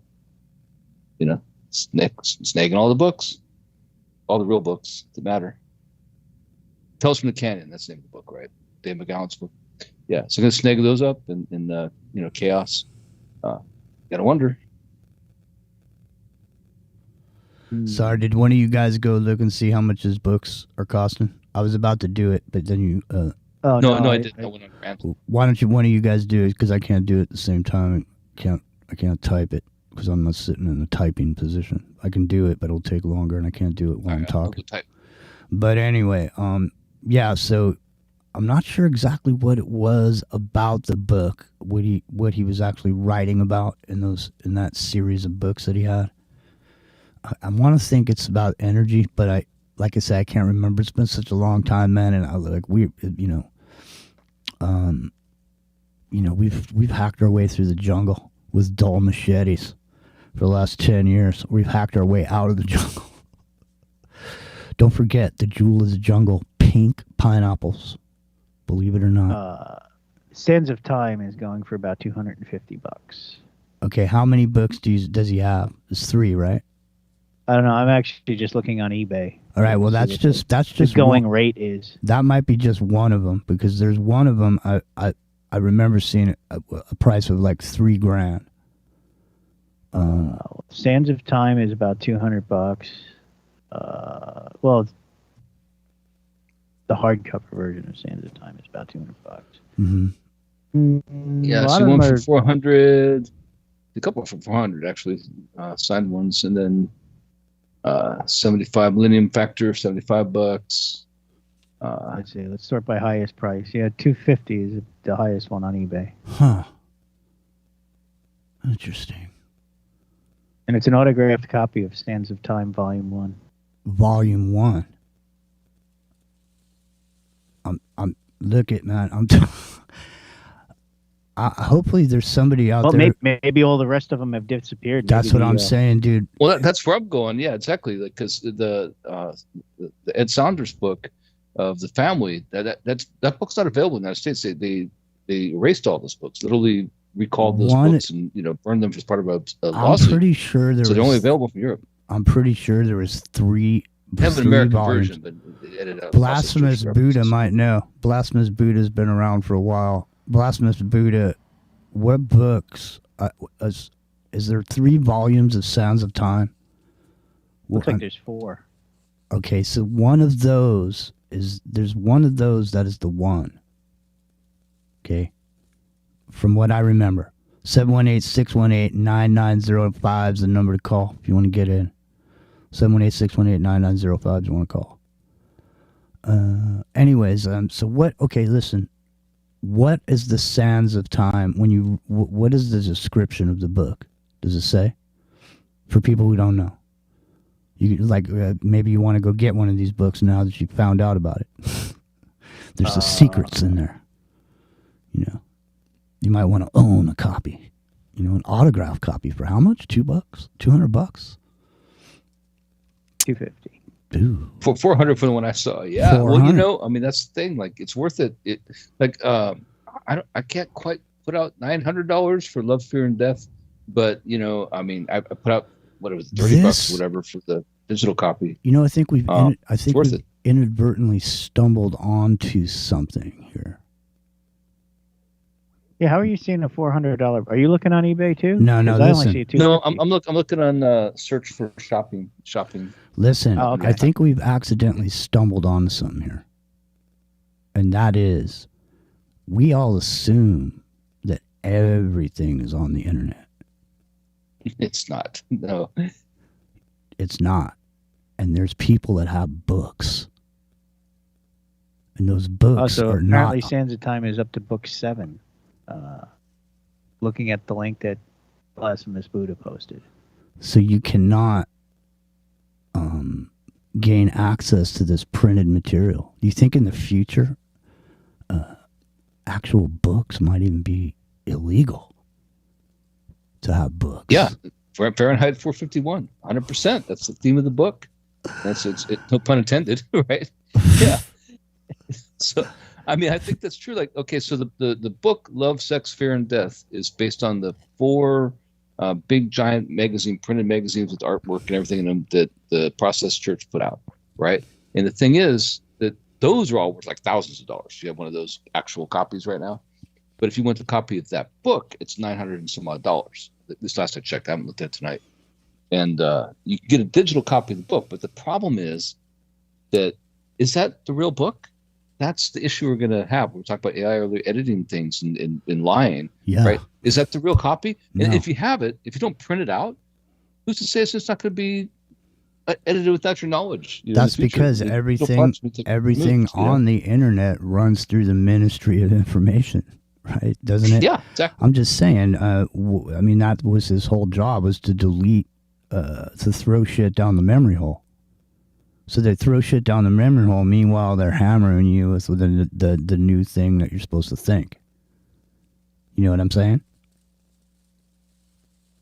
Yeah. Well, I mean that's the issue, right? Facing is that the tangible those record albums that you had in your basement, you should have kept those. Mm-hmm. You shouldn't have sold them at swap meet. No. Those books you had that were taken up too much space, Mm-hmm. you should have kept those. And if you did keep them, good for you, because they are the valuable things that are going to mean a lot in the future. Because people aren't going to be able to access them, because when things will be edited in a microsecond in live time, which they are able to be done right now, right? Who's to say when you wake up tomorrow and all those websites you referenced before and all those books you had online before and all those Audible books you had and everything, all of a sudden they're missing the very thing you're trying to reference or bring it up in the conversation or a show or whatever, aren't there? You know? It's not there. Yeah. That's what I mean. I specifically remember. He might have even talked about it on the show that he was on with us. There was some numbers like $3,000 for one of those books. But I mean, no, I remember saying something about it. I don't remember what the number was, but yeah, he did. I don't know. Who knows? 718-618-9905 is the number to call if you know about this book that we're talking about. Or anything else that we're talking about, the invasion now. I mean, this device, this NVIDIA computer. $200? Would you say $259? Is that what it was? $249 each. $249 each. So shit, think what man. they are. No, just so think about it. If you had a factory of robots building robots, the cost of the actual robot, the finished product, wouldn't be as much as it would be. So you could actually build robots with robots and install this $249 brain in that bitch, you know, and connect it up to some 5G. And next thing you know, these things are walking around carrying your briefcase, walking the dog, you know, going and get you espresso down at the espresso shop. Well, the fact that it could be synced, right? Like, because they're all based on video card technology, and back in the day they call it SLA. Yeah. We have multiple video cards, you know, tied into your gaming computer or whatever, you know, in parallel. But it's not just parallel. These are hundreds, thousands, however many of them you have, that are all linked together. So I mean, a white truck could just pull up, the back door rolls up, and 30 of these things jump out. You know what I mean? Start knocking on doors. You know, 30 robotic dogs come bust your door down. I was just thinking, you know what, man? In the future, it's some weird secondhand store is going to probably be a really cool place where you can't buy that shit anymore. Like, they don't make that anymore. You can't get a real pair of Levi's anymore. It says Levi's on it, but it ain't Levi's. You know what I mean? You can't buy a record album or a book. You know, there's dudes that make thousands of dollars selling used books on Amazon. Oh, yeah. Yeah, they just go down. You can buy books literally by the pound. Do you remember that Google operation where they were burning books? Do you guys remember that? They were putting them on the internet and then burning them. We have a caller. Yeah. Right on. Well, that's good. Do you guys remember the Google book burning operation? No? Yeah. Yeah, I remember it. Brent, do you remember the Google book burning? Right. It was probably like a decade Yeah, ago. I saw it on a bumper sticker just recently. You know, the girl's just real proud they've been burning all these books. It was like a decade ago. No. I saw this just thing. recently I saw the bumper sticker. So, I saw a bumper sticker that said, don't pray in my school and I won't think in your church. Oh, that's rough. Anyway, Brent, now, what's the beef with Ryan Gable? You say Ryan's mad at us? What's he mad at us about? yeah. Last night I listened to Keeping Up with the Joneses. That was the title of his show. Yeah. And around the middle of it, he's just said, "Hey, look, I'm just effing tired," and blah blah blah, and so a few more curse words of the alternate media. They get all this crap wrong, and then the regular media gets it all wrong, and then everybody's all mixed up. And he tried to straighten it all out for him. But what does that have to do with he had us? some sort of logic that it was there was a report by a governor or mayor of some radioactive material. Which What does turned that out have? to be- What does that have to do with us? Why is he upset with us? Is what Well, I you're want. alternate media. He was talking about. He said he was bad at everyone. He You said he didn't doesn't want to be a specifically part of it say anymore. into the microcosm, No, Jimmy he didn't Jean. and- specifically say you. No. Okay, well, I no. sent him a message on Facebook, and I said somebody told me that he wanted to talk to me. So we'll see if he messages me, and we'll get a hold of him and have him come on and talk about it in person. So let's just leave it there. Yeah, And, he knows me. Okay, well, let's just Well, leave. maybe, Well, whatever. 'cause I I used don't to care. chat It's not with, about if he knows you. Who gives a shit if he knows you? Stalker. He knows me. He knows me with Stalker. You're a We stalker? were on Joe Rupe's Well, listen. something. Listen, he knows you. Then I sent him a message and told him I'm trying to get a hold of him because I wanted to talk to him anyway. So I told him, I said, someone said he wanted to talk to me, and if he didn't, I still wanted to talk to him because I was meaning to send him a message anyway about what happened Yeah. over there. Just ask him about keeping up with the drones. Yeah, and I'm not going to ask him about anything. I'll just ask him about what I asked him about. How about that? Yep, that's fine. All right. So, Brent, listen. Sean David Morton, do you own any of his books? No, but I used to listen to him. Yeah, he had a rather religiously. He had a great when he show. was on. Yeah, when he was on,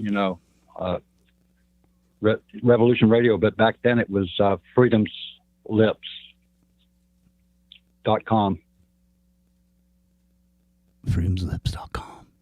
Revolution.radio. It's a place to come down, be a supporter, free speech.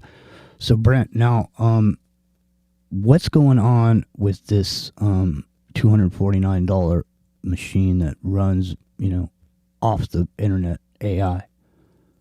That literally has the brain of the AI contained within it. It can do anything. I think it's a miniaturization of the cube that's at, where is that, in Saudi Arabia, where they all walk around it? Well, hey man, I'm sorry if I got my tone got a little harsh with you there, dude. But you were over here in the chat saying Ryan was talking about us and he was mad at us. And so when I just found out, when I just asked you about it, alternate media. I'm sorry. Just say, I should have but when been I- more specific. yeah, because when I just asked you about it and I found out that he didn't specifically say anything about us, it kind of made me mad. So that's why my tone got a little rough with you, bro. So Yeah, I understand. all right, but I sent him a message anyways because, like I said, I wanted to talk to him about what happened. So hopefully he'll answer me back and come on the show. But it's so Yeah, so I just wanted to. hopefully he will. And I just the wanted cube. Yeah, just put a cube on your head, and gee, you're in. You know. I just wanted to apologize to you, dude. I didn't mean to rake you over the coals, man. Well, let me apologize to you too. All right, so listen. Now we're apologetic. Well, no, listen. So the apostolic. So the thing is, man, moving into this world, this facial identification world, these robots will be able to find. I mean, if they're everywhere, you know, imagine this. These things are just standing there, you know, and they're looking for somebody, and they're scanning everyone. And as soon as they see that face, they just walk right up to you, you know, give you a choke, give you the Spock pinch. Next thing you know, you're down at the Hooshgow, you know, wondering what happened.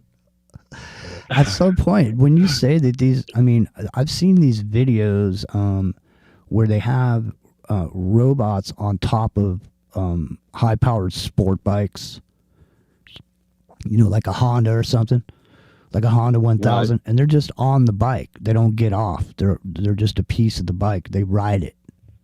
You know what I mean? It's just on the bike. Yeah. So I mean, it's really easy for them to roll on wheels. So it's be interesting. It's going to be interesting moving into the future. I mean, if we survive in the next 30 days without the dirty bomb going off for real. So the thing about this $200 whatever processor that's going to be miniaturized and $249 in the future, $2.49 in the future, is that when it's in your blender or your washing machine or your TV or whatever it's in, is that eventually it's going to be looking for certain things, right? And most of the time, all it's doing is helping you find your TV channel, or making sure your air fryer doesn't burn up your French fries. But at some point, it has these alert signals where, because it's in an ad hoc network tied to everything, and it gets that post, look for this person. You're looking for Luigi, right? It's going to find Luigi like that. You know what I mean? It's going to find you like that. Something's going to alert it. It is just there. Everything around is going to alert. Every time you pass by, it's going to dude, it's horrifying, actually. And it's going to tell you things like Luigi insists on overcooking his chicken wings or something too. Yeah, right. Yeah. You never know. America's Most Wanted, and then your picture shows up on TV and you're going, what the hell for? Mm-hmm. Well, it is the Running Man, actually. It is because the idea of the Running Man, there's something brilliant about it in the sense that it did have misinformation as a primary. Misinformation combined with entertainment is a theme, right? That it didn't have to be true. It just had to be entertaining, right? So if Jimmy becomes next Luigi, or I, or whoever, right? It doesn't matter if anything's true or not, right? It's all about the chase. It's all about finding you. It's all about getting you. It's all about tracking your whereabouts and then catching you, and then whatever after that. Whatever after that becomes more and more interesting, doesn't it? We talked about this earlier on in the show in the first hour. We talked about the personal identification to log on to social media. Personal identification to see material that's for 18 years or older. Right? So at the point that happens, everywhere you go, it's going to be just like a Minority Report where he's walking down the thing in the airport and there's all these ads flashing up on screens, invisible screens floating in the air, selling you shit. You know what I mean? Directly to you, based on your searching habits or whatever. But all those invisible ads are also queries as they read you, right? To deliver the ad personalized to you. It's also a query. Are you wanted? Are you, on the net? What? Yeah. Oh, Jared Lanier called it grabbing. That was a word that I thought we should pay attention to, grabbing, because what happens is they grab you, when they see your face. And then they just. If you want to make a quantum leap, what it'll be is you'll be in a world that you just love. It'll be everything you've ever dreamed. Lean into it, brother. Eat the GMO. Anything that anything you want, anything you desire. You'll be in a world of everything that you ever wanted, but you'll be in a simulation, and they'll you'll contact be in the you Matrix, occasionally right? for your. Yeah, you'll be in a simulation, and you'll be contacted for your opinion or your ideas on certain things, and you and 8 billion other people, and they'll consider that incorporated into the AI. Mm-hmm. All right. Well, I mean, there's a difference between the Matrix and then kind of this idea of the hippie Spock from Star Trek, where the spores get them, right? And that's the other idea, is that the spores are these ideas and these nuggets that get up, infect people, whether it be social contagion or an actual contagion, that suddenly just actually change people's mood and the way they act and their entire personality. Like the brilliance of that episode, as lame as it was, with in some ways, it wasn't actually all lame, with the emotional Spock playing the lute or whatever he's doing and singing, right? Was that it transformed him, right? He was still Spock underneath, but he was transformed by the event, being caught up in the moment and caught up in the contagion itself. Yeah. And that's kind of where we're heading, I think, is that, it won't be necessarily like the Matrix. It'll be like you're going to get on board with whatever you're tuned into that you like best, right? And that'll be the pacifier. Well, so when I was it'll be tailored to your personal preferences. Spock had the mind melt, right? He had the mind melt, right? Forget. Spock. No, listen. When I was working up in Aspen, and I was working for this AV contractor, all they did was in these giant 20,000 square foot homes up there. All they did was install systems, and the people would pay literally millions of dollars for what I'm telling you about. These are just systems where all the when the guy walks in to the room, homeowner, that the blinds open to a certain thing, the music comes on, a certain piece of art shows on a giant screen, at the foot of the beds, they had these fucking lifts. The TVs would come up out of the floor. So if you were laying in your bed, this TV would just come up out of the floor. But I mean, so that existed in a rough way, and most of the millions of dollars that got paid for that shit was all paid to guys to program that stuff to happen, because they were writing that stuff, right? So, but now you don't need anybody to write it. You don't need anybody. It won't cost millions of dollars.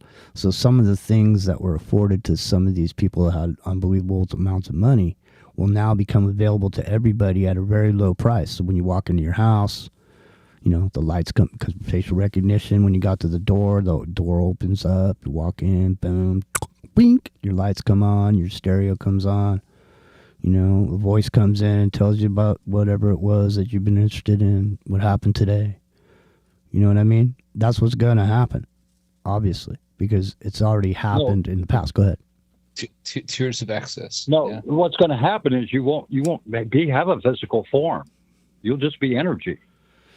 No, I mean, you won't have a physical form. Yeah, at some point. You'll be in a quantum computer, which they, maybe you knows already the beginning, are. the end, and everything. Maybe you already Whatever. are. Maybe you already are. Maybe you are becoming self-aware right now. The thing is like when you're in a dream world, what you're trying to do is actually see a piece of yourself. Look at your hand. Look at your arm. Become aware of yourself in the dream world. That's the whole thing, being coming to that place, right? So if you're coming to be self-aware, maybe you're becoming self-aware right now that you're actually part of this this quantum matrix that we're talking about. You're in there. Well, no, they're building another one in Brussels. It's a building that looks like an X. Is Bill on here? Bill, have you joined us? Yeah, hey Bill? guys. Hey, what's going on? Yeah, Bill? Hey. Good to Thanks have for you. adding me. Man, you guys rock it every time. I mean, it's like I normally am the kind of person who just wants to listen, but I mean, it's like there's so many issues you guys talk about. Like, I just got to say something. But anyway, you guys rock, and I don't know if you know it. If you weren't on Jimmy and you guys last night, also live, they did put a replay of you guys last night also. So, oh, really? Wow. Yeah. Great, man. Yeah. Yeah, definitely. Yeah. So that's pretty awesome. Yeah, man. We And- appreciate that. But, as far as books, I promote the book When Harley Was Won. And it goes into the beginning of AI, the secret takeover, complete ends with total world takeover, and everyone's trapped because it understands economics and trapped job situations and trapped financial war control and like self-creating circle traps, and like it ends up everyone has to build it in space at infinite amounts of money forever, and no one can break out of it. And that's, but a time traveling, faster than light transmitting, self-propagating AI is what we have to worry about. Well, Bill, and let me ask you this question. So as we walk around in this world and we notice something like this, for example, we notice that there's an artificial intelligence, and we see that there's potential for there to be other dimensions. There's potential for us to even be in a matrix ourselves, to be ones and zeros somewhere in the ether space. There's potential for that, right? So do you think that at the moment that we notice it away from ourselves, that we should take a look and say, like, for example, we noticed that the alternative media sort of looked like a LARP, a live action role playing game.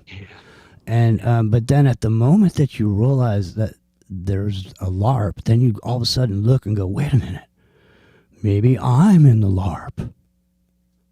You know what I mean? And then all of a sudden, it's like realizing you're on a movie set. And up until then, you thought you were in a world, but a moment later, you found out you're on a movie set and you walk behind the facade someplace. I mean, are we coming behind the facade because of all these? I think the new generation is getting trapped behind the facade, not us. I think we were born just in the nick of time to understand total reality, except for the concept of the true massive end potential of the spirit. I'm not talking about that versus the physical versus the spiritual end mastership goal, Godhead kind of thing. Here in this world, this is real for one reason or another. And as far as being energy in the matrix anyway, I mean, first of all, I have seen real science that our soul can be connected to computers, and as we've kind of talked about, but here's the thing.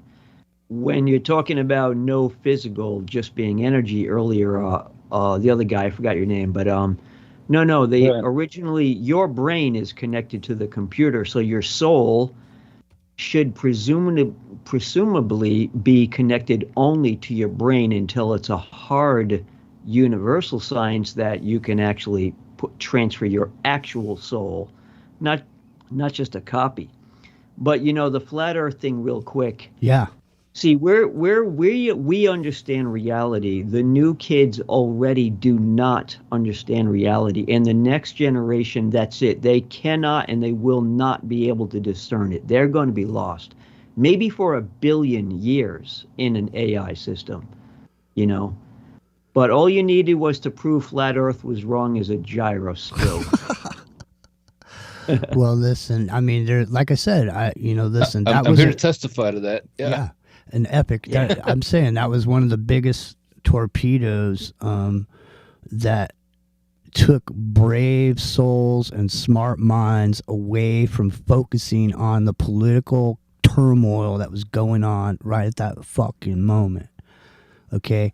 All these really smart people were spending all of their time doing that and not spending their time doing the stuff that could have been done at the very beginning of the alternative media, because there was a strong voice at that time, because there wasn't anything. Now it's a bunch of noise, okay? And the noise started after the flat earth operation, to the point where a person who's going up here to try to find some stuff, they can't discern this or that because the well has been poisoned. everything sounds believable at this point. Anything is possible and everything sounds believable. Because nobody has the power to discern anything anymore. The time to sit there and go and verify every single thing that somebody says. You know what I mean? So people have just gotten tired and just let it. You just say whatever. You could say whatever. And I think people would believe it at this point. Anyways, it's Friday night. It's Revolution Radio, fully listener supported. Studio A, Studio B. Come on down. Become a supporter. That's free speech all day, all night. You know, and there's always something going on here, and there's maybe something you're going to like. You never know. And hey, if you don't have anything to throw down into the kitty or whatever, just share it out. Maybe you'll get somebody's attention that does have something and get excited. And, you know, I know it's Christmas and all this, and, you know, it's hard. People don't have money. And that's the whole thing about the flat earth operation, because I used to say at the beginning of this show, I didn't want to, I used to say, look, I'm not a shapist, right? But if it's flat or round, I still got to pay the rent. You know what I mean? So I'm getting sidetracked with that. So the thing is, flat or round, it's Christmas time for some, Hanukkah for others.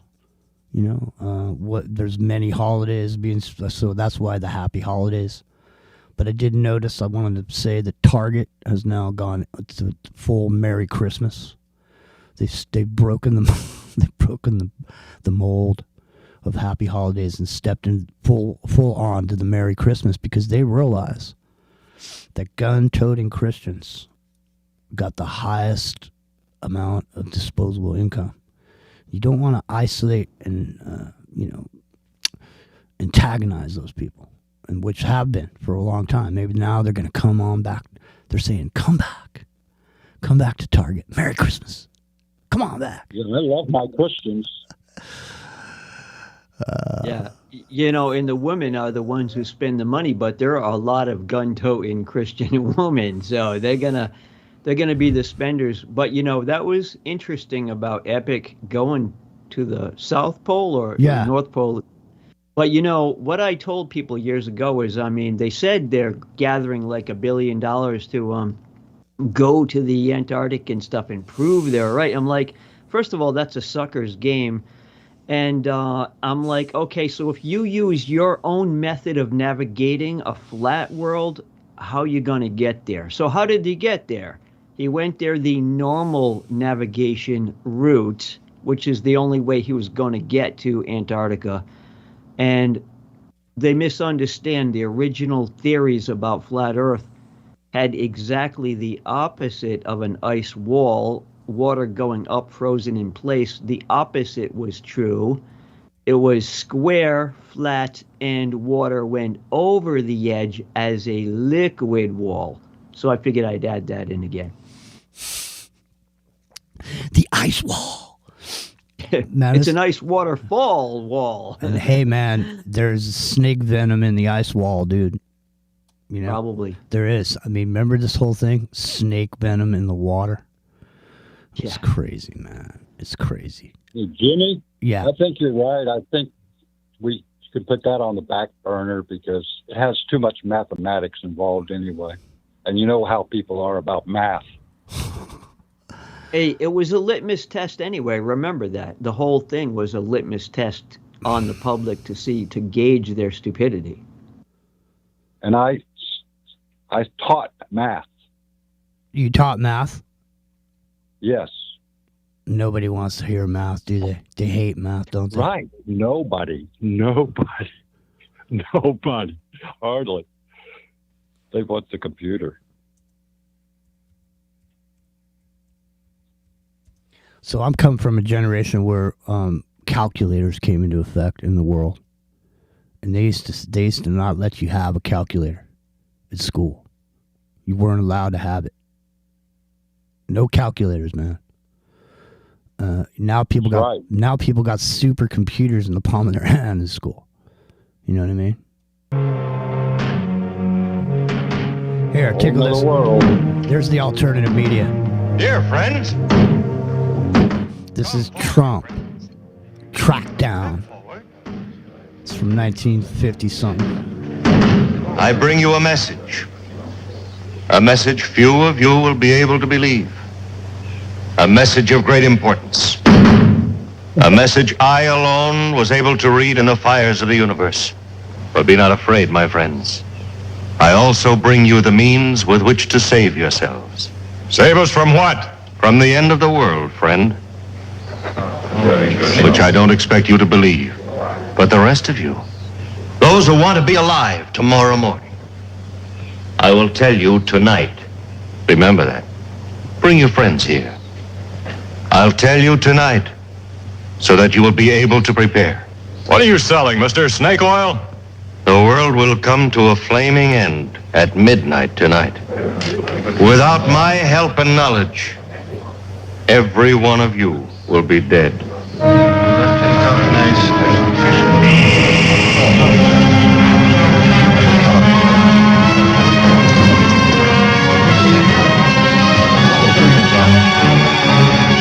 He's gone.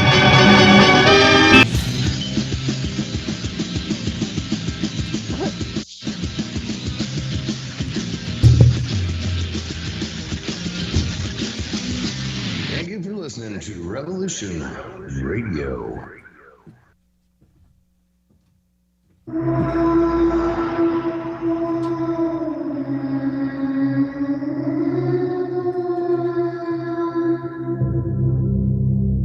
Are you interested in the paranormal?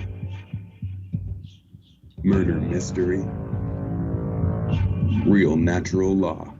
Do you enjoy interviews with amazing guests? Then join Crypt Rick every Monday night, 6 p.m. Eastern Standard Time, right here on Revolution Radio. Studio A, freedomslips.com. Crypt Rick's hyphen thinking. Welcome to the crypt.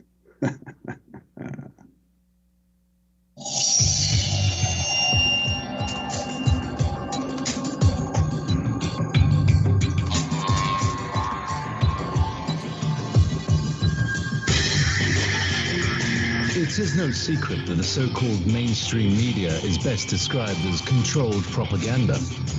Countless news stories are either totally ignored or spun with half-truths, and because of this, essential facts and vital information are often compromised. Join Dr. Ott every Friday night on Studio B at 10 p.m. Eastern and learn why The Story Behind the Story was nominated for a Peabody Award in its second year of producing unparalleled broadcasting excellence in 1997. That is, if you really care about learning the truth.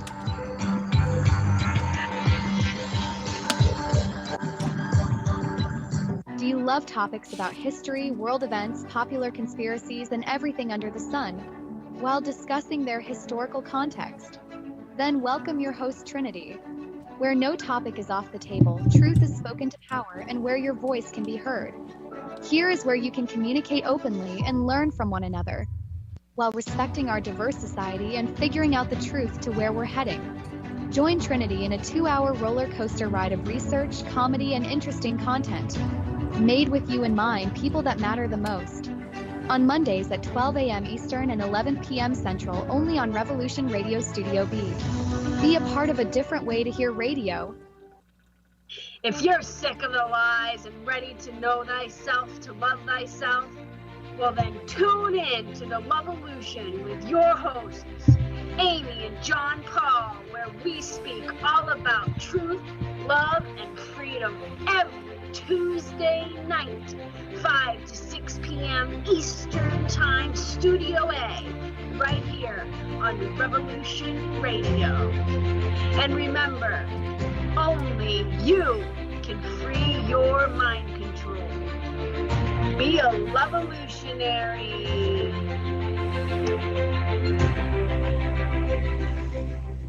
Interrupt your normally scheduled programming to bring you this important broadcasting announcement. Now is the time to explore your greatest potential, embracing truth, health, and wellness while discarding the system and exposing its corruption. Experience true freedom every Saturday night between 6 and 8 p.m. Eastern Standard Time, Live from Studio B, it's the Jonathan Wright Show. Find it right here at revolution.radio.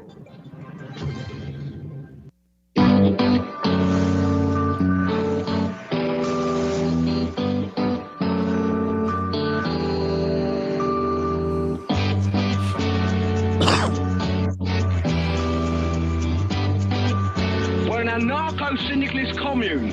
We take it in turns to act as a sort of executive officer for the week. Yes. But all the decisions of that officer have to be ratified at a special bi-weekly meeting. Yes, I see. By a simple majority in the case of purely internal affairs. Be quiet. But by a 2/3 majority in the case of more... Be quiet. I order you to be quiet. Look, you stupid bastard, you've got no arms left. Yes, I have. Look, it's just a flesh wound. I don't believe I've seen such a display of courage, skill, nerve, grace, and stupidity. I'll do you for that. Oh, what? Come here. What are you going to do, bleed on me? I'm invincible.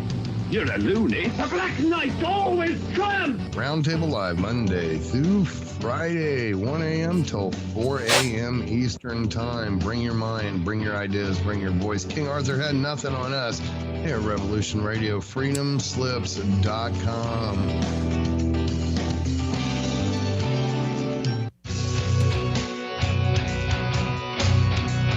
All right. Thanks for listening while we took that short break here at Revolution Radio, freedomslips.com. And now we're going to get back to your host.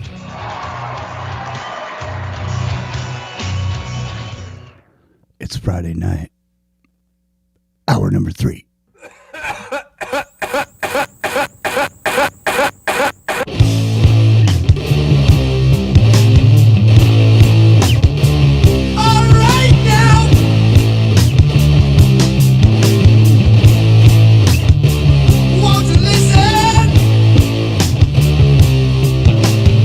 Revolution Radio. When I first met you, didn't realize I can't forget you for your surprise. You introduced me to my mind and left me watching you and your kind. Oh yeah.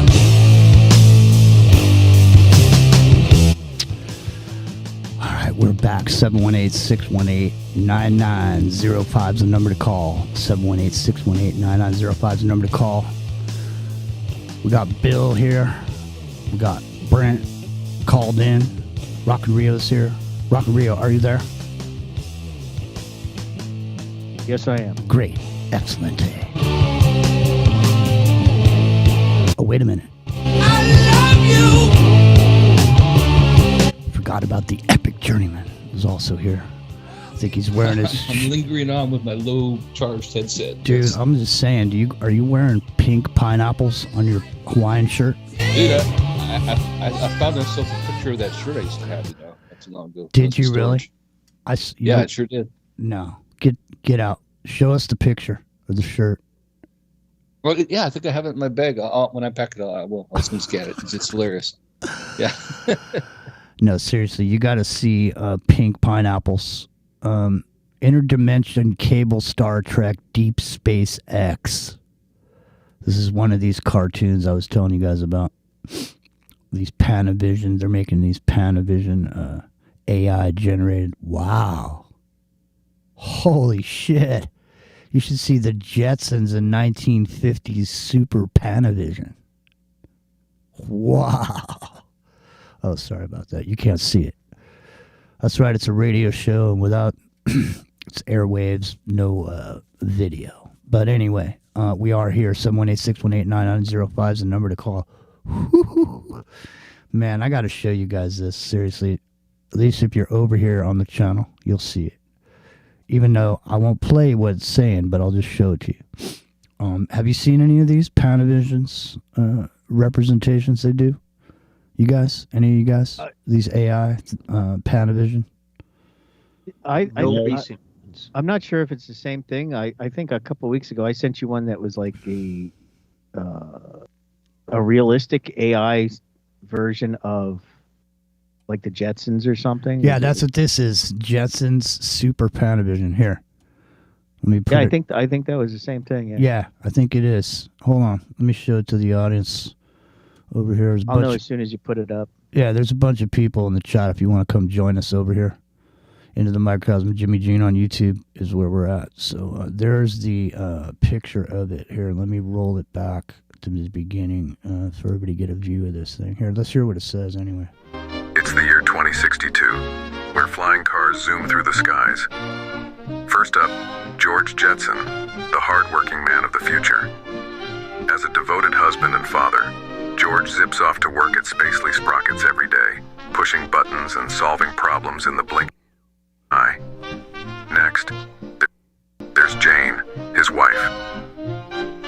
The ultimate modern homemaker, Jane glides through her day with style and grace, handling household robots, fashion emergencies, and keeping her futuristic family in line. But don't be fooled. She's got her own plans for fun and adventure. And then, there's Judy Jetson, the hip teenage daughter with a love for all things cosmic. Whether she's listening to the latest space tunes or daydreaming about moonwalks, Judy's always got her head in the stars. Let's not forget Elroy, the little boy genius. This kid's got brains, heart, and a passion for all things tech. Of course, every futuristic family needs a robot. And here's Rosie. More than just a household helper, she's got the wit, charm, and wisdom to keep this family running smoothly. There it is, man. Yeah, I think I sent you one or two of those a couple weeks ago. Literally unbelievable. Really. Yeah. All I could think of is, I got a whole lot of Rosie. The thing is, who was there? Those characters in the Jetsons were based off of characters that existed in sitcoms. Now, wasn't Rosie the maid in the Brady Bunch? You know what I mean? She was like the wisecracking maid or whatever. Well, Alice was the Brady Bunch maid, but Yeah, but I mean, I'm saying the Jetsons. I think the Jetsons was Rosie. Rosie was There was Alice. no mention of test tube babies, though. No cloning there. You know? No, it was interesting though. The look of it, Bill. I'll put it in here, and you can watch it on your end at some point. But I mean, I'm just saying the look of it, and the production of it. But I honestly, I'm not understanding how this works now. I don't know if there's a piece of software where I could just say to it, hey, make me a 50s Panavision version of Pulp Fiction. Well, that's basically I think what he was doing. Because I looked at a bunch of stuff on that channel, and it was all like AI prompts. Like he just. What are these speaking prompts is what I want to know, because I want to know if it's gotten to a point where if all I have to do is just say, all I have to do is take the idea that we talked about, with the flesh-eating squirrels, and just go into this program, this piece of software, and say, make me a video where there's a sign that says, don't feed the squirrels, and people are feeding them peanuts, and the squirrels just devour the person. Like piranhas. There is. What is it? I mean, what's the name of it? There is. I mean, supposedly Grok does that right now. Well, the shit that I've seen, the stuff that I've made with ChatGPT's video maker, by just saying something to it, it's shite. So there's got it doesn't look like what this is doing. What was the name of the channel again, Jimmy? Was it just 50s Panavision? Something whatever in Panavision. There's a couple channels. I've checked them out. There's more than one. The one's just like kind of a clickbait one where it just over sexualizes all the women. Basically, that's one of them. No, the one where this Jetsons thing came from is the same one I was watching. This channel's called Movie Trail ERS. I think that's it, yeah. Movie Trail ERS. Trailers. I think we got tricked by AI again, though. I think it intentionally made sure we did not go to the thought that Rosie was contemplating taking over the whole family and maybe the world. That's what I mean. Back then, the future was Rosie. There was no, sinister aspect to it. But kill them all in their sleep. The thing is people would rather, people used to watch, Disney movies and, with Kurt Russell and all this, Old Yeller. Remember that? Old Yeller. You know, there was these discs. I wonder if maybe they should do Old Yeller and Super Panavision. I don't know. Jimmy, we have another caller. Oh, we do. Right on. Well, caller, welcome into the microcosm. Who are you? Where are you calling from? Or just, where are you calling from? Am I on the air? Oh, there you go. Yes, you are. There you are. Okay. Yeah, it was Hazel the maid. Hey, Hazel. Oh, it's Hazel. No, I Hazel, said it was Hazel the maid. Yeah, that there you go. kept the family together. And I remember when calculators, oh my gosh, back in the late 60s, early 70s, they were really big, they fit on a desk and they were really heavy. Yeah. So Yeah. I just want to chime in for that. I appreciate and I also it. remember, I probably told y'all before, umbrella repair shops. Yeah. Back in the late 50s, I'm pretty sure I remember seeing that when I used to skip church and, after Sunday school while my mother was in church, I'd walk out and walk around the area. Yeah.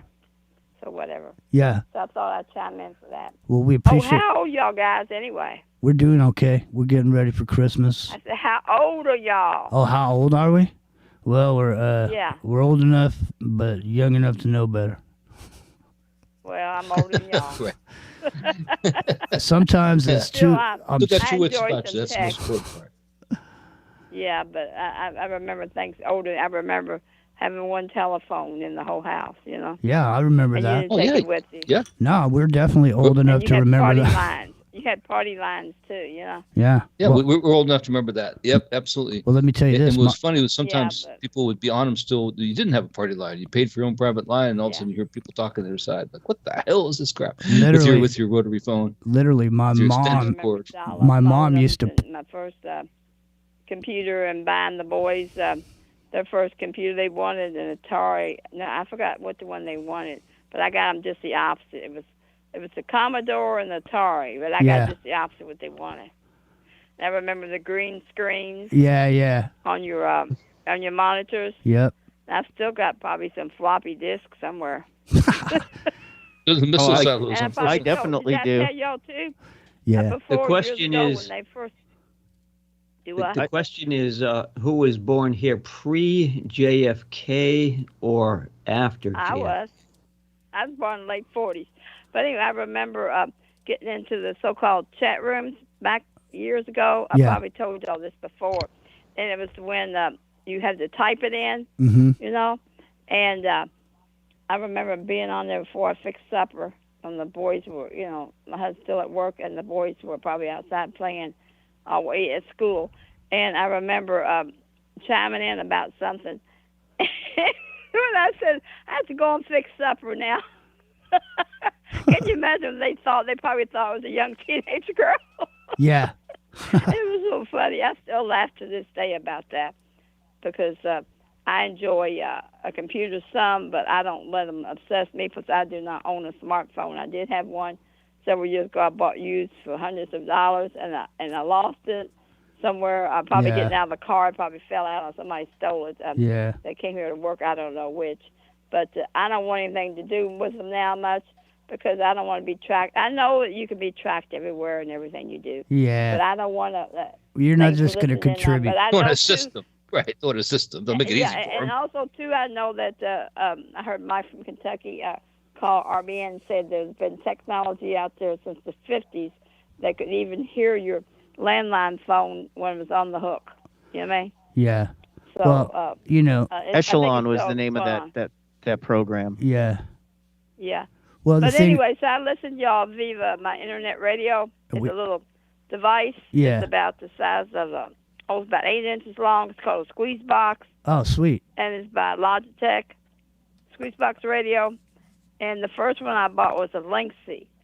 I think back in the late 90s or early late 90s or 2000s. I still have my Lynxes, but they no longer service it. I can go in there and to the I haven't did it lately. Go in there and change things, but it won't download and change it to my little Lynxes. Yeah, so you got to get a new one. Box, when Logitech stopped supporting it, the people in the so-called community, Mhm. they took over the software, and I had to buy what you call a Raspberry. Mhm. Now, you know what I'm talking about. I do. Raspberry Pi, yeah. Yep, Raspberry Pi. Yeah, the Pi thing, yeah. And a gentleman somewhere in Kentucky downloaded one. I sent him the money and to a little, what you call SD card or whatever. And it's down in the basement where all my DSL lines are, because everything's hardwired in my house. I occasionally turn on the wireless, but I really don't, because I don't trust Well, it. it sounds like you pretty much adapted. You adapted pretty well to this major advance in this Yeah, but I don't try to get on the computer much anymore because my eyesight's really gotten bad. Plus, I just listen mostly. Yeah, there's I nothing. don't own a television. Yeah. And I only listen to internet radio, and I've been listening to talk radio since, oh my gosh, since the 70s, the Yeah. late 60s. I forgot who the first guy was. I remember reading about him. He used to call, I think he's still alive. And then I've been listening to local talk shows from Louisville, and then, like I said, I listen to y'all on RBN and Free Talk Live and Clyde Sweet. Lewis. I forgot other ones, We really But, appreciate that's you. my entertainment. We appreciate you listening. That and reading, and then gardening, and keeping alive, staying alive. We appreciate you listening and calling in and checking in with us. Yeah. Thanks. Okay, but Thanks I for keep calling. listening, y'all, but Yeah. y'all make me laugh sometimes. Good. That's good. Okay, thanks, y'all. Best compliment we can Yeah. have, right Take there. care. Bye-bye. Right on. Thanks a lot for calling. Okay. All right, so there she goes. Now listen, that's an important, thing about how far we've come in a really short period of time. Like when you really Well, how think things about aren't how supported anymore, right? Like things you I'm used just to have saying just don't work epic. anymore. Epic. I'm saying, think of how far we've come in 100 years. Okay, think of how far, at least in the last 50 years, how much shit has changed. There's people Log right. cabins, Yeah. log cabins to space travel and beyond.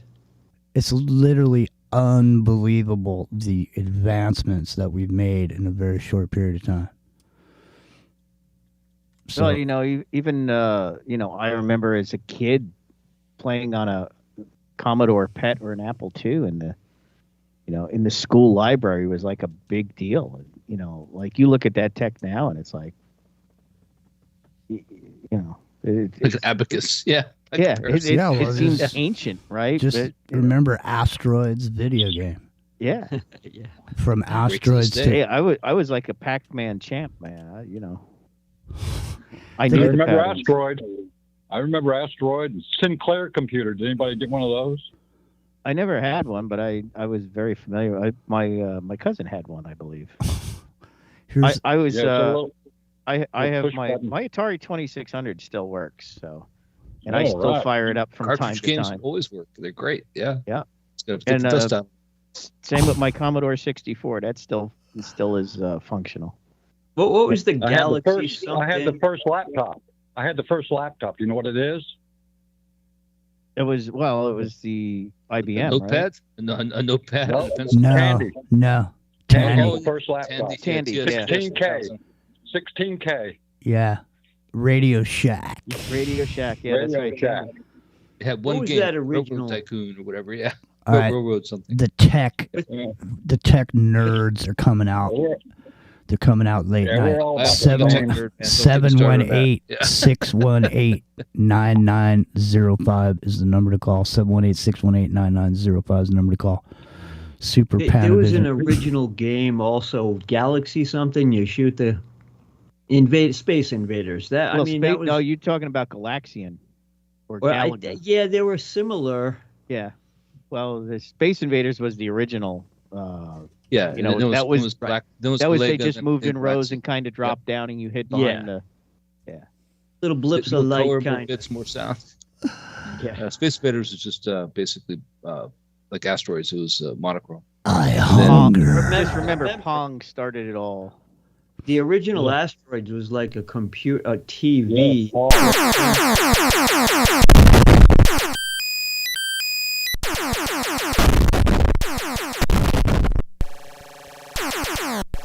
Fender.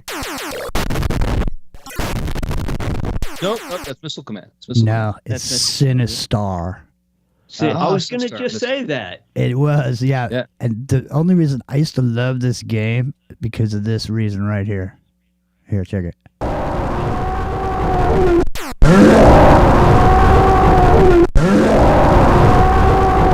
Yeah. Beware, I live. Yeah, but remember, the special thing about Sinistar, when it came out, it was one of maybe the first one that was centered, like you were at the center and the world moved around you. You know, something like that. Mm-hmm. They had a whole universe created within the program for that time. It was like a new kind of, sort of a whole universe in a way, program, like... That head would float out and just go, I hunger. Yeah. Yeah. That was one of my favorites, yeah. Yeah. We have another call, Jimmy. All right, cool. Hey, caller, what's happening? 214? No, it's 425.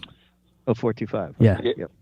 Yeah, you guys got to stop watching the South Pole cartoons. You got to get your head out of those cartoons, man. Got to get our head out of our anus. I can't vouch for the South Pole. I tried to go there, man. But I've been to the North Pole. I've been there, so I could tell you experience what that's like. So, what did you think about? Well, here's the backstory. Yeah, what did you think about? Here's. Yeah, let us know. Yeah, so here's the backstory, and because I watched it from the beginning, they landed around 10 o'clock.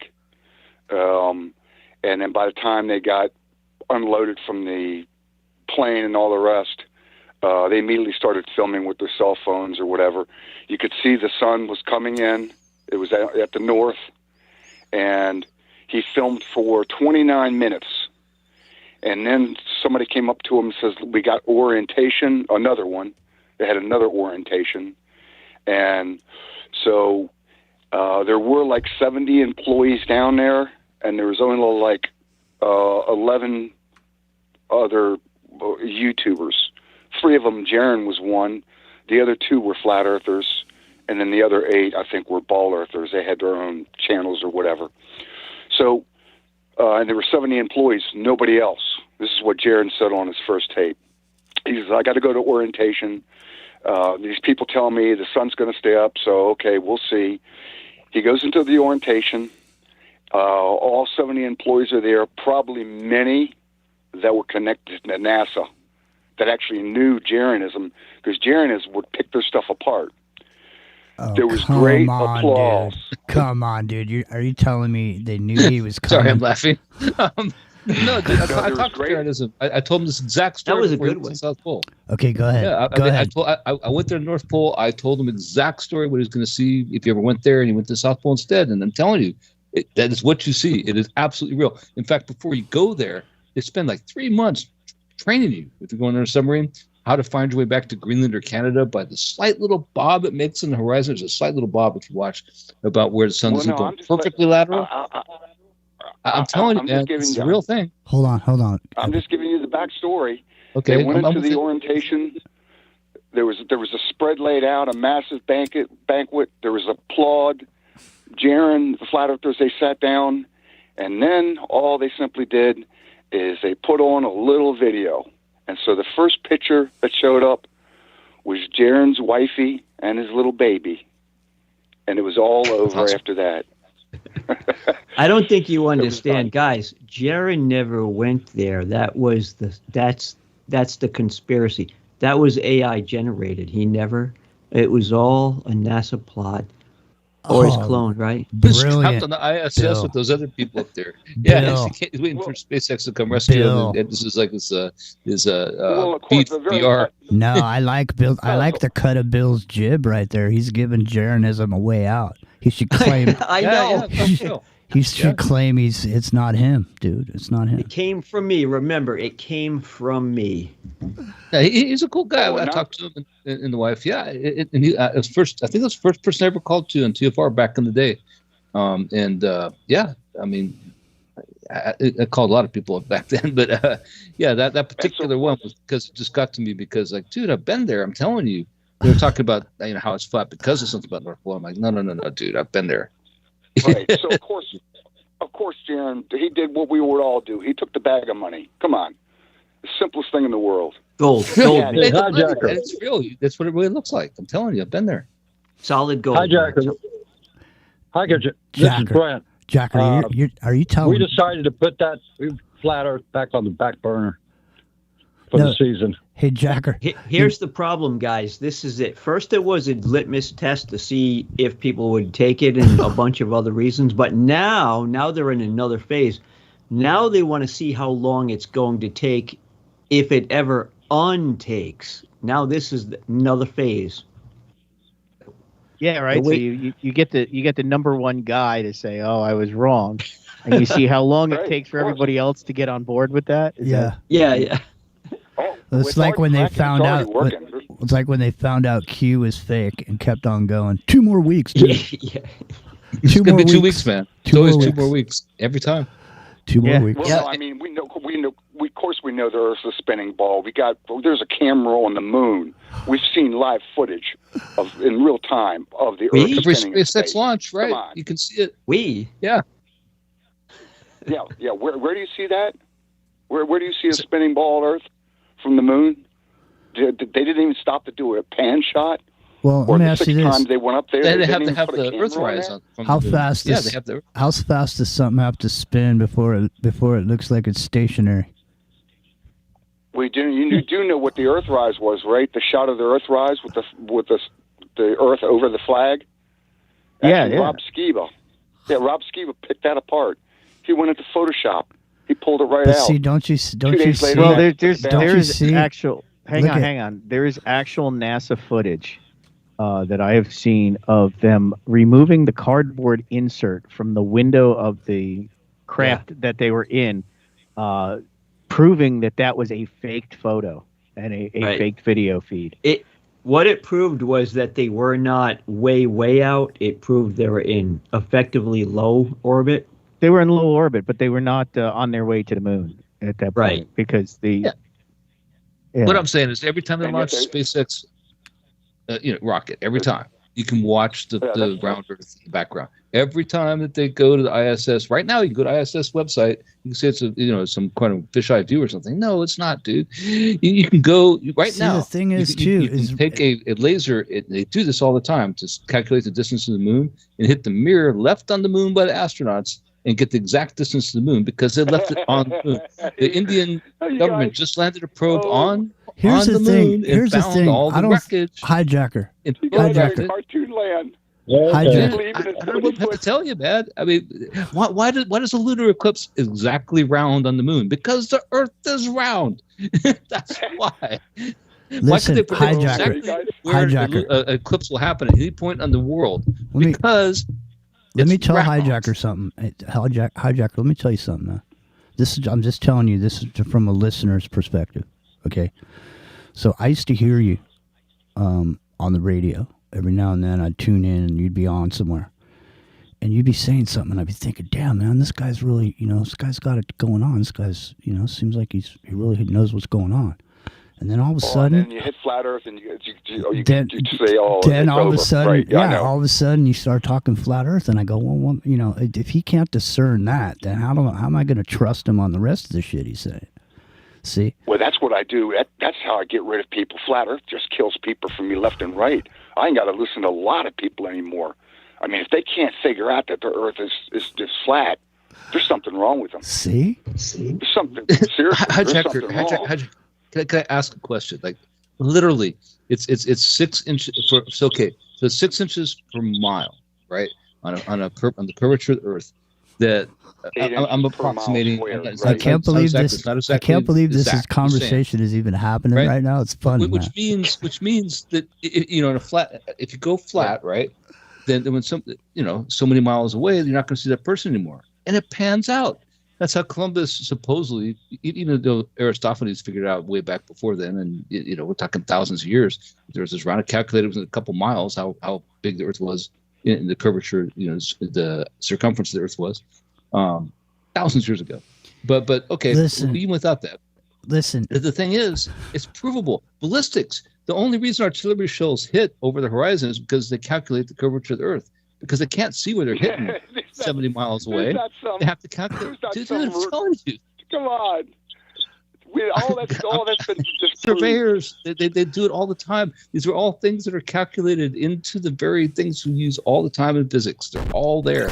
Norbert No Wiener rail, wrote no tunnel, no large buildings is calculated for them. Come on. You know what? Stay in your cartoon land. You guys stay in are your cartoon listen. land. No, seriously. But the thing is like hijacker.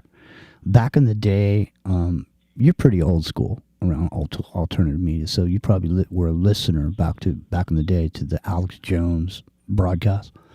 And back then, what he used to do is he used to have David Icke come on there on the show, but he'd tell David Icke, "Don't talk about the lizard people, dude.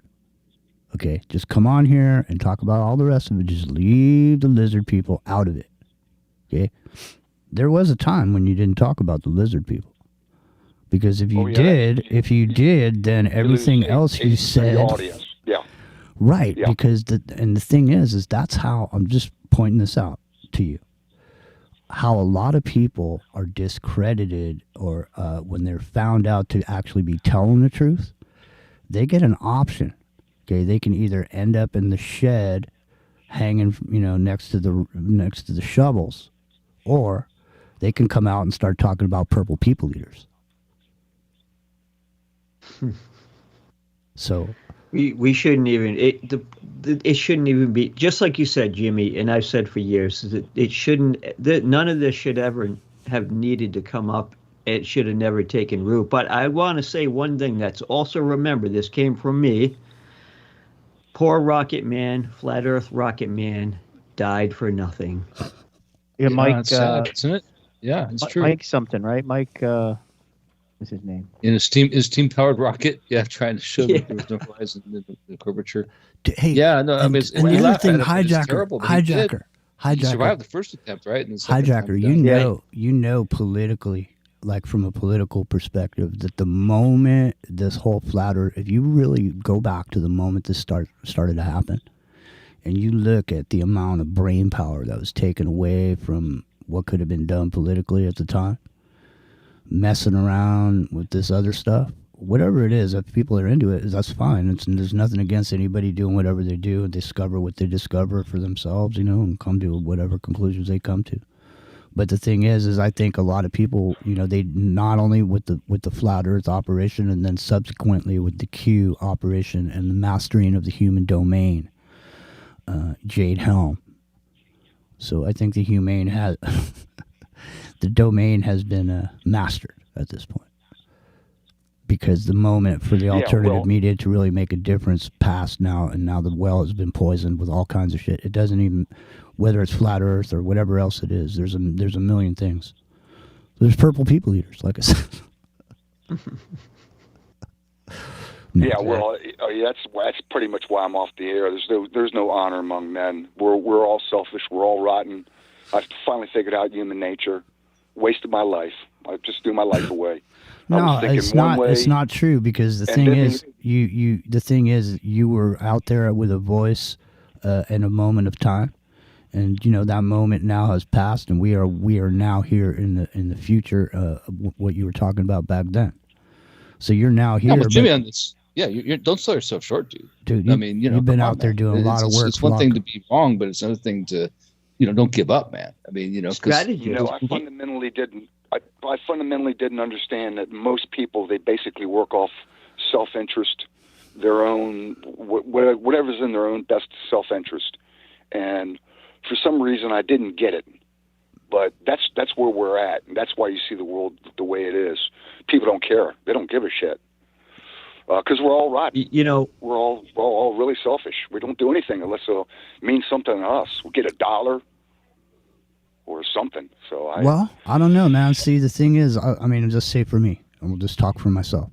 So for me, when I got into Alcoholics Anonymous, there's a part in there where they say they read some shit at the beginning of a meeting, and they say you can only keep what you have by giving it away. And I mean, it sounds stupid or whatever, and it sounds impossible. It's like giving away all your shit, and you can only keep it by giving it away. That's not what they mean. They just mean you keep giving it away to other people. Right, you got to talk for one. You have to admit it. and explain. But, you know, I mean, Well, I'm just Hijacker, first saying, of all, man. we I'm do just know saying. When I say keep what you have by giving it away, I'm just saying when you see somebody and you can help them out and they're in need and you give them, you know, you help them out. You know? Right, yeah. You know, But and then somebody will help you Hijacker- out. We all help each other out. Yeah, exactly. Yeah, I mean, true good advice. Hijacker, we do know you're a strategist. I give you a lot of credit for strategizing as much as you can. But here's the good thing I always liked about flat earthers. And I always said we're on the same side. They are anti-NASA, anti-government, anti-corporation. I'm like, we need that. You know, that was the really good take on it. They made some good points in certain areas we did need to keep up on, and they are now and will be faking everything in space from here on anyway. So we needed to know ahead of time. They were just telling us what they were going to do, not so much what they did do. You know what I'm saying? And what they did do. Just everything's a lie. Everything's fake. Yeah. Whatever they can. Yeah.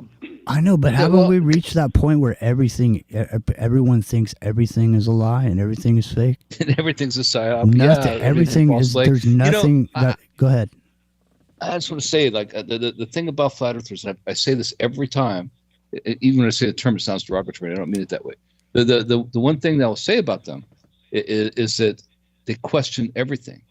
So that they are the best example, in a way, of the people who question everything, right? Because if you can question if the Earth is round or not, everything else is small potatoes by comparison, right? That's what I So mean. the fact, it's a worthy thing. It's not a bad thing to have. It's a noble thing. And because I even said it earlier in the show. The one thing that you got to give credit to the flat earthers for is they provoked people to think. They made them think about what's going on, whether you're right or wrong or agree on it or not. Everybody had to think about it, right? It was something to ponder, you know. Yeah. Well, Jimmy, did you get that? Did you get that link that I sent you? It's basically the end of talk radio. They say now AI. This is what the link says. If you go look at the link when Is you it got in here? a Skype account. Is it in here? Yeah, you should see it. No. Yeah, Okay. Yeah, it that's should not- be in your Skype. All right. Anyways, the link is that AI now has the capability, both visually as well as just audibly. In other words, you can be talking on the phone, or you can be talking. The quality's got to be good enough, but you can be talking content on YouTube or whatever, and AI can pick up whether you're lying or not. Oh, I saw that. So right now, yeah, you saw that, yeah. So that's going to wipe out a lot of guys. You think? That do content, yeah. Because once investing, you got AI, business contacts and meetings, sure. Yeah. Well, the problem with that is that's like a fact checker on one of the other social media things where, you have no real reason to know, or just because it says so doesn't mean it's true. So I don't think that shit's gonna stand up in court. Personally, so. No, that's what they're saying. They're saying they're getting to the point now it's going to be better than a lie detector. You're going to have to But the way that you're going to have to see a trial like the O.J. Simpson trial where they brought out DNA evidence. You'll have to see a trial with that kind of gravity. Well, they're doing it with Luigi, man. They are. That Luigi trial is the O.J. trial. The trial of the century right now. You it's think coming so? up. So now you think, are you think they're going to use surveillance and about AI? Yeah, AI 100%. lie detector? Yeah, AI is a new DNA. Yep, 100%. They're gonna sell this as a business tool, though. It's just gonna end up also just being a business tool. You know, when you're dealing with someone on the phone, do you trust them or not? What does your AI say? But guys, the Illuminati would tell this whole thing about the North Pole trip and Jaron and everything. They're just the Illuminati would say something like, no, we needed to do this in order to make everyone smart. We tricked you so that we could show you in the end you were all fools so that you won't be. So they would try to make it a good thing. Like, no, we had to do it. And then we shoved it in your face and told you it was a big lie. And now you feel pretty stupid, don't you? You're going to make sure you do your fact checking. It's like a humiliation ritual. I have another take on it, actually. I do. and it's something that Hijacker appreciate because he always calls me a cold warrior, being the Cold War guy, and so and I appreciate that, Hijacker. I do. So because I am, I am. I worked in the business a long time, so okay. But what I thought about when the flat Earth movement came along in the the 2000s. I mean the 2010s and beyond, really. Well, somewhere in there, 2008, somewhere in there, really started picking up, and it coincided with the launch of RT, Russia Today, right? And it occurred to me that this is a Russian psyop. It's exactly a Russian psyop. What does a Russian psyop and misinformation campaign do? It tries to take away the accomplishments of America and diminish America. America's greatest accomplishment was going to the moon. Take that away, you diminish America. That is the whole intention of a misinformation campaign. Right. That's what we saw. That's what I think. That's a main possibility. Now, there is only one way outside of it being CGI or cartoon that Jaron actually did go, and he actually saw a 24-hour sun. Dude, I saw it, though. Forget you're talking to somebody who did see it. I saw it in person. I was there. I called Jaron. Oh, it works at the North Pole. It doesn't work at the South. But this is the only way it could have worked, and this is actually a possibility. Jaron said something. He goes, when we were flying down here, we went over. You could look down. We went hours and hours and hours and hours. I think he said it like 4 times. And we saw nothing but just like tens of hundreds of miles of ice mixed with the ocean. So if he really went that far, that deep, he very well could have went to I'm talking about past like the North Pole. It would have to be almost like another continent outside the ice ring that actually had a 24-hour. Okay, I flew to Australia. You know how long it took me to get to Australia from American Samoa? It took me 13 hours on a C-130 cargo plane. So I just want to say there's a lot of ocean there. I live in Hawaii. You know how long it takes to get from Hawaii to American Samoa? That's another 13 hours. On a C-130 cargo plane. It takes a freaking long time. There's a lot of open ocean, man. And what you're seeing is a lot of open ocean over the Antarctic Sea. That is just all it is. I'm just saying that's the only other possibility. Dude, the only other possibility is there's more land. Have you looked at a globe? Most of the world is ocean. Yeah. I get 74% is water, right? Even if you don't believe it's a globe. Yeah, it's 71. It's 69 or 71. Yeah, 69 or 71%, something like that. Yes, it's 70%, 72%. Depends what you look at because they count things differently. 72 equals 9. I'll go with that because I mean, it sounds better, doesn't it? What was it's 21,500 miles approximately, which is right? Which is 8. And what was Epstein's girlfriend? She was the president of some federation of making these. It's called the Commons.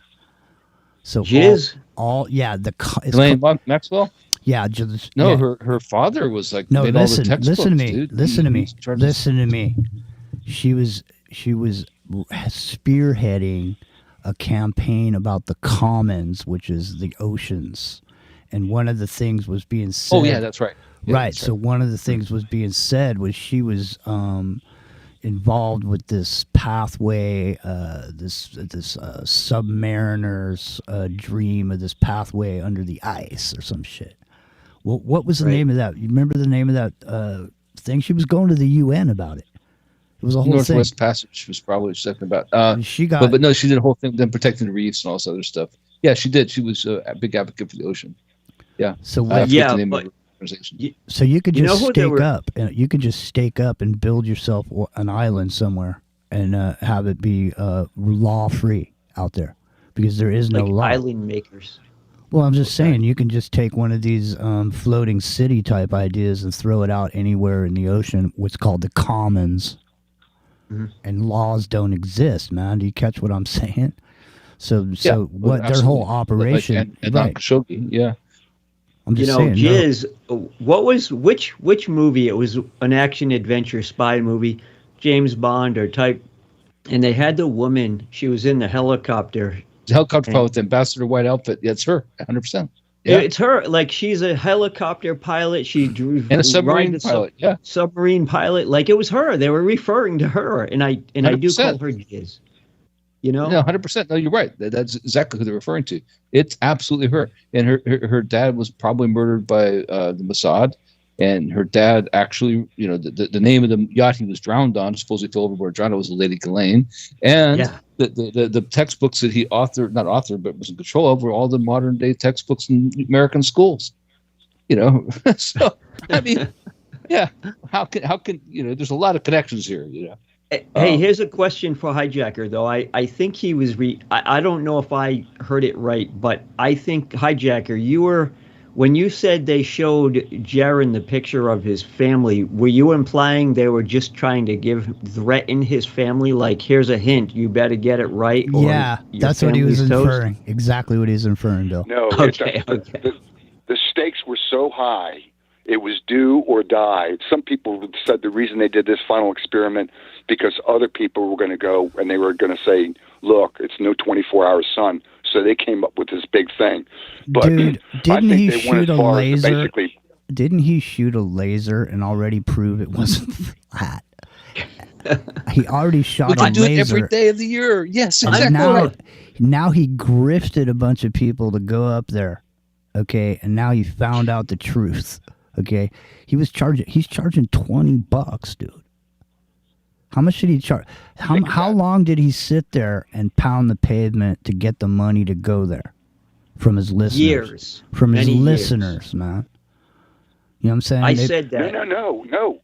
The people who put the whole event on, they paid the $35,000 for each one of the flat earthers. Yeah, who paid it? They paid everything. Who paid it? They did. The guy that put it on, what's his name? Andy Mills or something. The whole people who put the whole... I just saw it in the post. I didn't see who. I wasn't familiar with the guy, Hijacker. I did see that too. That it was an expedition put on by a group, right? They brought him down there. They paid So you can go. $35,000. Well, you can operation. Why? No. Well, hang on. Why did they film it? Hold on. Why? Okay. Hold on. Why did they film it and plan on making money in the future? Or why did they pay for these guys to go down there? Yeah, what happened to the money he grifted? He grifted, like you said, Jimmy. He was kind of a grifter guy, maybe. He asked for mega donations for many years. People were donating their freaking life. Okay, where's the money? Where did his money They go? paid for him to go there, right? He didn't have to pay for himself. Exactly right, Bill. 100%. You know, Right, but I mean, I'm not he knocking the admits guy. they paid I'm for just it. saying, like, well, Hijacker, I want to tell Dude, you, man, I got like, I went personal there. experience When with I that. went there, I went there with hundreds of other people. Well, 100 people in my case on a submarine. That's and North rendezvous Pole. with another submarine there. No, I'm just telling you, it's the same. North South Pole are the same. Winter, summer, different axis, time of year. Northern hemisphere, southern hemisphere. No, It's exactly the once same thing. once you get Oh, past- yes, it is. And not only that, but I know many people who are stationed in Antarctica. They went to Antarctica. I've tried to go myself, and the only reason I tried to go is because I know how to get there. Right, and I've talked to people who went there. They tell me exactly the same thing. And all I'm telling you There's is no that life there. The tundra is full of I abundant think- life. I think what we need to do thousands of people have been there. If not tens of This thousands of shit people. is absolutely They've all seen the same crazy, thing. dude. There's the video evidence right there, and people are hijackers even I've seen denying it with my own eyes. I'm telling you. I think- Hijacker is even Hey, denying it. He's I saying think- it's AI. Cartoons, It's AI. AI. I think what we There's no need to AI. do. Maybe there was AI in 1983, but I'm telling you, I saw it. I saw it from my own eyes myself. Yeah, people see a I walked 70-foot on the ice. gorilla and a small white chick, and they think that's true. Dude, and I've talked to people at the South Pole. Oh my I was trying to- god, this is fucking classic. Can I You get guys- in here for I'll a push second? you for Can I- Canadian, right? Rio. Volunteered to go there. You I guys- talked to cat all wants the to people. be Is my on the mic radio. working? Can anybody hear me? Yeah. Want to be on the radio? I hear you. All right, hang on, everybody. Rio, go ahead. All right. I think what we need to do is raise the $35,000 to send Hijacker to the South Pole. Then that'll solve it It all. sounds like it, right? Yeah. Hijacker, are you willing to go to the South Pole? Well, listen, I'm on no fly Well, list. listen, I one. can't. You're on a no-fly list. You're on the well. Wow. We'll send you by South boat, Pole. man. Well, just check it out. You're going It's to be okay. on They're a going to fly boat. in a military flight, dude. It's okay. It's all right. That's- You're going to be on a No, boat. You'll be on a That's boat. why dangerous. he's They have on the steel no-fly my list. No, that's the reason you're on the no-fly list. They did not want you to go and prove it. There you go, No, Bill. they don't want somebody like me moving around at all. No, at all. they're just saying. Right, I'm for the misshapen Earth myself. I'm going to prove that someday. I'm telling you right now. Listen, Well, the if we got tetragrammaton the idea money, was what the gentlemen's clubs in England said back in the 19th century. They thought there was a tetragrammaton. It wasn't round. listen to me, man. It's not flat. Listen to me. If we got the money to send Hijacker up there to the South Pole, all they would have to do, hang on a second. All they have to do is email him a picture of his family, and he'll cave.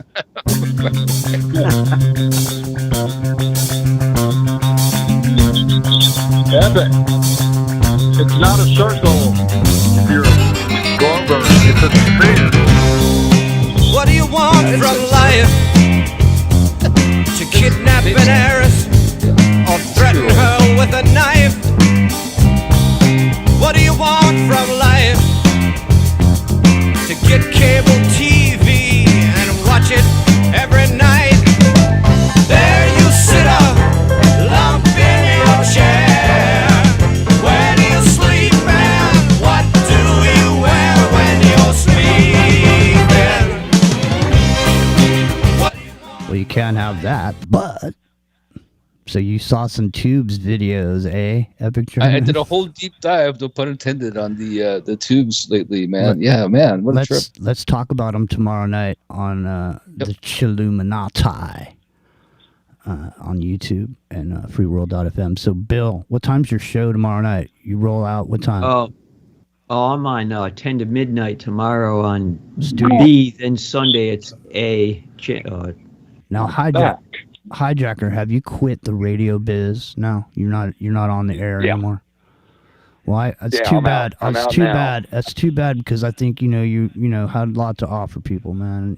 I think now you could have just come clean and admit the Jeranism, and then you can move on and be the Hijacker once again in full glory. I finally figured out human nature. I can see the game now. I'm old, but I finally got to it, and I knew why. So I actually got all my answers. I got to the highest mountaintop. I think they gave you the gold, to see the Earth was round. When you got to the highest mountaintop, you could see the curvature of the highest. Could have. Yeah, that's true. I think Hijacker took the gold. He realized he doesn't actually have to work and mine it out of the cliffs anymore. He could just give in to the Illuminati and take the gold. Well, I think Steve Miller. Well, I wish they'd offer me some gold. I know. Steve Miller said it best, man. Take the money and run. Great drum fill, best ever. Maybe. So listen. Tomorrow night we'll be back. Yeah, everybody would have done what Jaron did. Jaron did what he had to do. I'm sure. Well, no, I'm just glad he got to do it because I told him about it and he got to see it for himself. I'm telling you, man, I've seen it. Listen, it's real. I have direct experience. Listen, man, we were on the same network with them. I got direct experience with that dude from back in the day. I remember that guy way back. No, way back. Yep. So don't even sweat it. I'm telling you right now, look at the video. It's $20. Go give him his $20. go give him the American? 20, American cash? I don't know. Maybe you're gonna pay him with. He'll even send you this on a USB drive for the $20. He will. It's not even a download. Well, think about this. The whole time he was in Antarctica, first off, nobody even knows how they got the cell reception, but okay, satellites. But he only did 96.5 minutes of actual video when he was there for 4 days. You know how cold it is outside in the Antarctica? Dude, he was partying. He's like, fuck this. No, he's like, fuck it, man. The Earth's not flat. I can relax. He was partying with Tupac, man. 200-mile-per-hour winds at what temperature? 90 minutes is good, man. It only took him that long because he realized the Earth wasn't flat. And he knew he could relax, and he had himself a beer and said, you know what? I don't have to fucking say it's flat anymore. And he's done. We're out of here. We gotta go, man. We'll see you next time. Thanks, guys.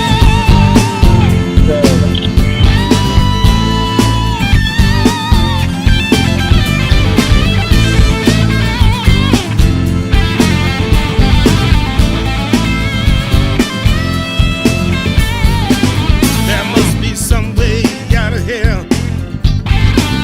Said the joker to the thief. Too much confusion. I can't get no relief. Businessmen, they drink my wine while me and dig my earth.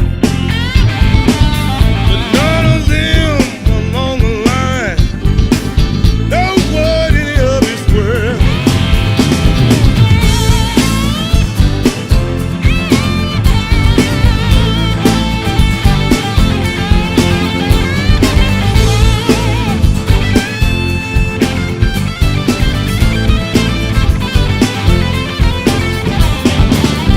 No reason to get excited. The thief he kindly spoke. There are many here Thanks, among Bill. us. Thanks, Brent. Thanks, all you callers and everybody. Rockario, Epic Journeyman. Appreciate everybody. Thank you. This is not our fate. So let us